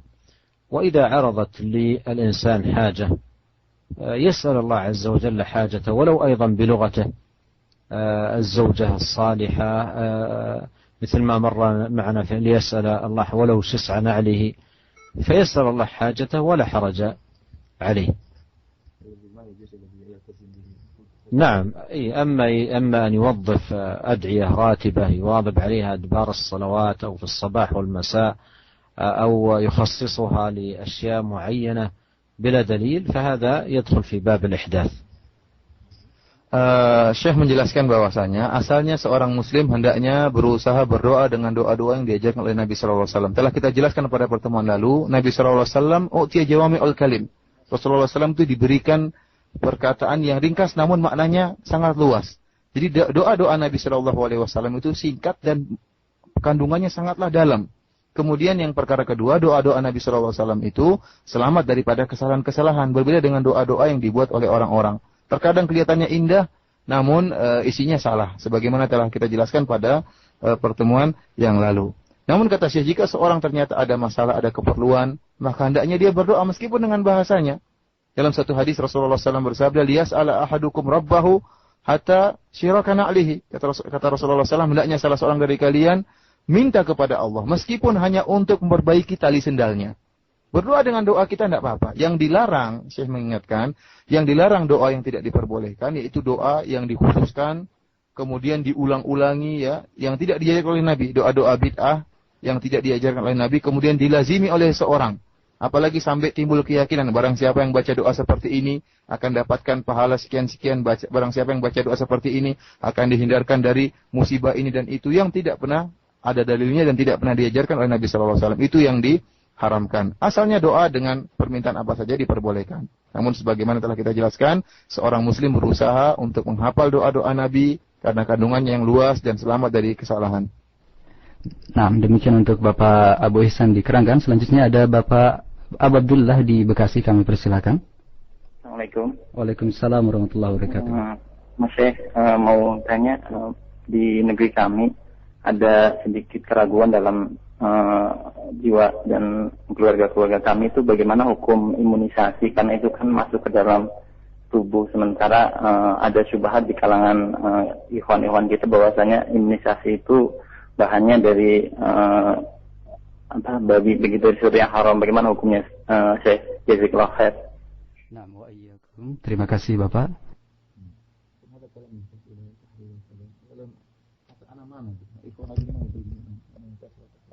بالنسبة لاستعمال التطعيم ضد بعض الأمراض مما ثبت وتقرر نفعه وفائدته فلا حرج على الإنسان فيه. ويستدل بعض أهل العلم لهذه التطعيمات وهو ما يسمى بالطب الوقائي، يستدلون عليه بقول النبي صلى الله عليه وسلم من اصطبح ب7 تمرات من العجوة لم يضره عين ولا سحر. فهذه الاستعمال للوقاية من بعض الأمراض في بعض الأدوية التي عرف بالتجربة أنها نافعة ومفيدة، هذا لا حرج فيه. فمن حيث الأصل لا حرج في ذلك. وإذا ثبت يقينا أن فيها شيء من المحرمات كالخنزير فيرجع إلى الأصل المتقدم، وهو أن الله ما جعل شفاء الأمة فيما حرم عليه. Syekh menjelaskan bahwasanya berobat, menggunakan obat untuk penjagaan, untuk wiqayah, itu hukumnya boleh, ya. Bahkan sunnah, sebagaimana para ulama menjelaskan hal ini, dan mereka berdalil dengan hadis Nabi SAW, man tasabbaha bi7 tamaratin ajwa la yadurruhu al-yawm summun wala sihrun. Bahwasanya Rasulullah SAW pernah bersabda, barang siapa yang di pagi hari makan 7 butir korma ajwa, korma Nabi, maka dia tidak akan terkena sihir dan tidak akan terkena racun. Ini menunjukkan wiqayah, penjagaan. Sebelum datang penyakit, boleh kita minum obat untuk menjaga supaya penyakit tersebut tidak datang. Oleh karena itu, seorang yang kemudian mengambil imunisasi yang telah terbukti bermanfaat, ya, dalam rangka untuk mencegah penyakit-penyakit tertentu, maka hukum asalnya boleh. Karena ini adalah penjagaan dari penyakit, dan ini hukum asalnya boleh, ya. Akan tetapi kata Syekh, kalau memang telah diteliti dan benar, sebagian imunisasi memang terbuat dari babi, ya, daging babi atau minyak babi dan lainnya, maka tidak boleh kita kembali kepada hadis yang telah kita jelaskan tadi, bahwasanya Allah Subhanahu wa taala tidak menjadikan obat pada sesuatu yang diharamkan oleh Allah Subhanahu wa taala. Tinggal hasil penelitian, apakah benar semua imunisasi atau sebagian imunisasi terbuat dari babi atau tidak. Wallahu taala a'lam. أريد أن أرجع إلى سؤال الأخ الذي سأل عن السرطان. لا أشير إلى الآية الكريمة في القرآن الكريم، ويقول الله سبحانه وتعالى أحل لكم صيد البحر وطعامه متاعا لكم وللسيارة. وهذه الآية أخذ منها كثير من أهل العلم جواز كل ما صيد من البحر، لكن إذا علم من نوع من صيد البحر أن فيه مضرة على الناس، فهذا لا يؤكل منه للنصوص الدالة على دفع الضرر وترك كل ما فيه مضرة على الإنسان. Kembali kepada pertanyaan tadi Bapak yang bertanya tentang hukum kepiting, Syekh ingin memberikan isyarat kepada sebuah ayat ya yang menjelaskan bahwasanya asalnya seluruh yang diambil dari laut itu hukumnya halal. Allah Subhanahu wa taala berfirman dalam surat Al-Maidah, "Uhilla lakum saydul bahri wa ta'amuhu mata'ul lakum wa lisayyarah." Bahwasanya kata Allah Subhanahu wa taala, "Uhilla lakum saydul bahri wa ta'am." Bahwasanya dihalalkan bagi kalian seluruh hasil buruan dari laut, seluruhnya. Seluruh hasil buruan dari laut itu hukumnya halal. Para ulama mengatakan kecuali yang memang ada mudaratnya. Kalau memang ada mudaratnya bagi manusia, maka hukumnya haram ya. Allah alam bisawab. Baik. Masih ada waktu untuk pertanyaan dari pesan singkat selanjutnya? Satu soal lagi. Baik. Satu soal berikut dari pendengar kita di Cikarang. Semoga Allah Subhanahu wa taala memberikan kesehatan untuk Syekh dan untuk Ustadz. Tadi dijelaskan mengenai doa-doa yang bisa memberikan kesehatan kepada hati kita. Yang jadi pertanyaan, amalan apakah yang bisa membersihkan hati dan menjadikan tubuh kita baik? Demikian dari pendengar di Cikarang.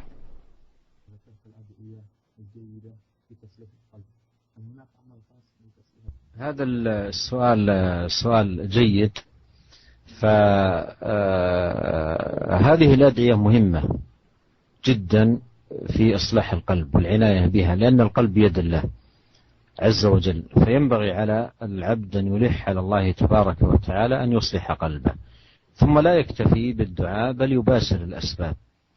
يباشر الأسباب النافعة المفيدة لصلاح القلوب. وأهل العلم ذكروا أمورا كثيرة تعين العبد بإذن الله تبارك وتعالى على صلاح قلبه، ومن ذلكم العناية بكتاب الله عز وجل القرآن، فهو أعظم ما تصلح به القلوب. وقد قال الله عز وجل: الذين آمنوا وتطمئن قلوبهم بذكر الله ألا بذكر الله تطمئن القلوب. فيعتني بالقرآن ويعتني بالأذكار المشروعة ويعتني بالصلاة وأنواع العبادات ويعتني بمخالطة الأخيار والصالحين من عباد الله ويعتني بالبعد عن مجالسة الأشرار ويعتني أيضا بالبعد عن المنافذ كما سبق بيان ذلك التي تسبب لدخول الشر على القلب، وأهم المنافذ البصر والسمع، فلا يستمع للحرام ولا ينظر للحرام، لأن هذه منافذ تجعل الأمور التي تفسد القلب تدخل وتضر به أشد الضرر. Tadi telah kita sebutkan doa-doa yang dibaca oleh Nabi SAW dalam rangka untuk memperbaiki hati kita atau jantung kita ya. Syekh mengatakan hendaknya kita benar-benar perhatian dengan doa ini ya. Kenapa? Karena hati itu di tangan Allah Subhanahu wa taala. Kalau Allah kehendaki dibersihkan saat itu langsung bersih. Oleh karena itu kita benar-benar berdoa, kemudian berharap, menengah-nengah minta kepada Allah Subhanahu wa taala agar mensucikan hati kita, mensucikan jantung kita. Kemudian Syekh mengingatkan, hendaknya kita tidak mencukupkan diri dengan hanya doa, tapi kita berusaha mengambil sebab ya. Mengambil sebab bagaimana agar hati kita bisa bersih. Di antaranya kita baca Al-Qur'an. Dan Al-Qur'an merupakan salah satu sebab utama untuk membersihkan hati kita. Dalam Al-Qur'an Allah Subhanahu wa taala berfirman, alladzina amanu wa tatma'innu qulubuhum bidzikrillah, ala bidzikrillah tatma'innul qulub. Itu orang-orang yang beriman dan hati-hati mereka atau jantung-jantung mereka tenang dengan zikir kepada Allah Subhanahu wa taala. Ketahuilah dengan zikir kepada Allah akan menenangkan hati-hati. Dan di antara zikir yang paling besar adalah membaca Al-Qur'an, Al-Qur'anul Karim. Kemudian di antaranya juga hendaknya Bapak berusaha untuk berteman dengan orang-orang yang baik, orang-orang baik yang bisa menyenangkan hati Bapak ya, membersihkan hati Bapak dan menjauhi teman-teman yang buruk yang bisa merusak hati Bapak ya. Kemudian juga berusaha, dan ini sangat penting, untuk menutup segala celah-celah yang bisa mengantarkan orang atau merusakkan hati seorang. Dan yang paling penting adalah masalah pandangan dan pendengaran. Jangan sampai pandangan kita melihat hal-hal yang diharamkan oleh Allah Subhanahu wa taala. Karena kalau kita melihat hal-hal yang diharamkan oleh Allah Subhanahu wa taala, langsung masuk dalam hati kita dan langsung akan merusak hati kita. Demikian juga tidak boleh kita mendengarkan hal-hal yang diharamkan oleh Allah Subhanahu wa taala. Karena kalau kita dengarkan hal-hal yang diharamkan oleh Allah Subhanahu wa taala, langsung masuk dan merusak hati kita ya. Demikian saja mungkin yang bisa disampaikan Syekh jawaban tentang pertanyaan ini. Nah, demikian ikhwatal Islam akhir dari kajian kita untuk siang hari ini, dan mungkin Ustadz bisa memberikan kesempatan kepada Syekh untuk ikhtitam pada kesempatan siang hari ini. Silakan. في ختام هذا اللقاء أدعو الله لي ولكم جميعا بالتوفيق والسداد وأن ينفعنا جميعا بما علمنا، وأكرر الشكر للقائمين على هذه الإذاعة ولأخينا الشيخ فواز ولأخي المترجم أبو عبد المحسن فرندا على تعاونهم، جزاهم الله خيرا وجعل ذلك في موازين حسناتهم يوم لقاء الله عز وجل. وأحب أن أنبه وأشير إلى أن الحديث في لقاء الغد بإذن الله سيكون عن دعاء عظيم جدا كان نبينا عليه الصلاة والسلام يدعو به كل يوم بعد صلاة الصبح. دعاء عظيم جدا كان يدعو به نبينا صلى الله عليه وسلم كل يوم بعد صلاة الصبح، وهو دعاء عظيم ومهم ينبغي على كل مسلم أن يعنى به. ففي الغد بإذن الله أذكر الحديث وأعلق عليه بما تيسر من ذكر فوائده ومعانيه، والله أعلم وصلى الله وسلم على رسول الله. Dan di penghujung acara kita atau pengajian kita pada hari ini, ya, Syekh berdoa kepada Allah Subhanahu wa taala agar Allah Subhanahu wa taala memberi taufik kepada kita semua dan memberi petunjuk jalan yang lurus kepada kita semua. Dan Syekh mengatakan dia mengkhususkan rasa terima kasih kepada Al-Akh Fawaz, yaitu semoga Allah Subhanahu wa taala memberi kebaikan kepada mereka dan memberi balasan kepada mereka, dan kepada penerjemah saya sendiri dan juga kepada penerjemah Firanda, ya, semoga Allah Subhanahu wa taala menjadikan amalan mereka semua, ya, fi mizani hasanatihi, yaitu semoga amalan-amalan kita semua memberatkan timbangan kebaikan kita di akhirat kelak tatkala kita bertemu dengan Allah Subhanahu wa taala. Kemudian saya mengingatkan insyaallah pada esok hari kajian kita tentang sebuah doa yang sangat agung yang senantiasa dibaca oleh Nabi sallallahu alaihi wasallam setiap setelah salat subuh. Jadi ada doa yang Nabi sallallahu alaihi wasallam senantiasa baca setiap selesai salat subuh. Kalau Nabi sallallahu alaihi wasallam setiap hari setiap salat subuh baca doa ini, menunjukkan doa ini sangat penting. Insyaallah besok pada waktu yang sama, ya, jadi sekitar jam 1 siang di Indonesia, Syekh akan menjelaskan doa tersebut doa apa, kemudian Syekh akan menjelaskan faedah-faedah yang dikandung dari doa tersebut. Demikian saja, kami mohon maaf, kami mundurkan diri. Atas perhatiannya kami ucapkan terima kasih. Wassallallahu ala nabiyyina Muhammad. Assalamualaikum warahmatullahi wabarakatuh.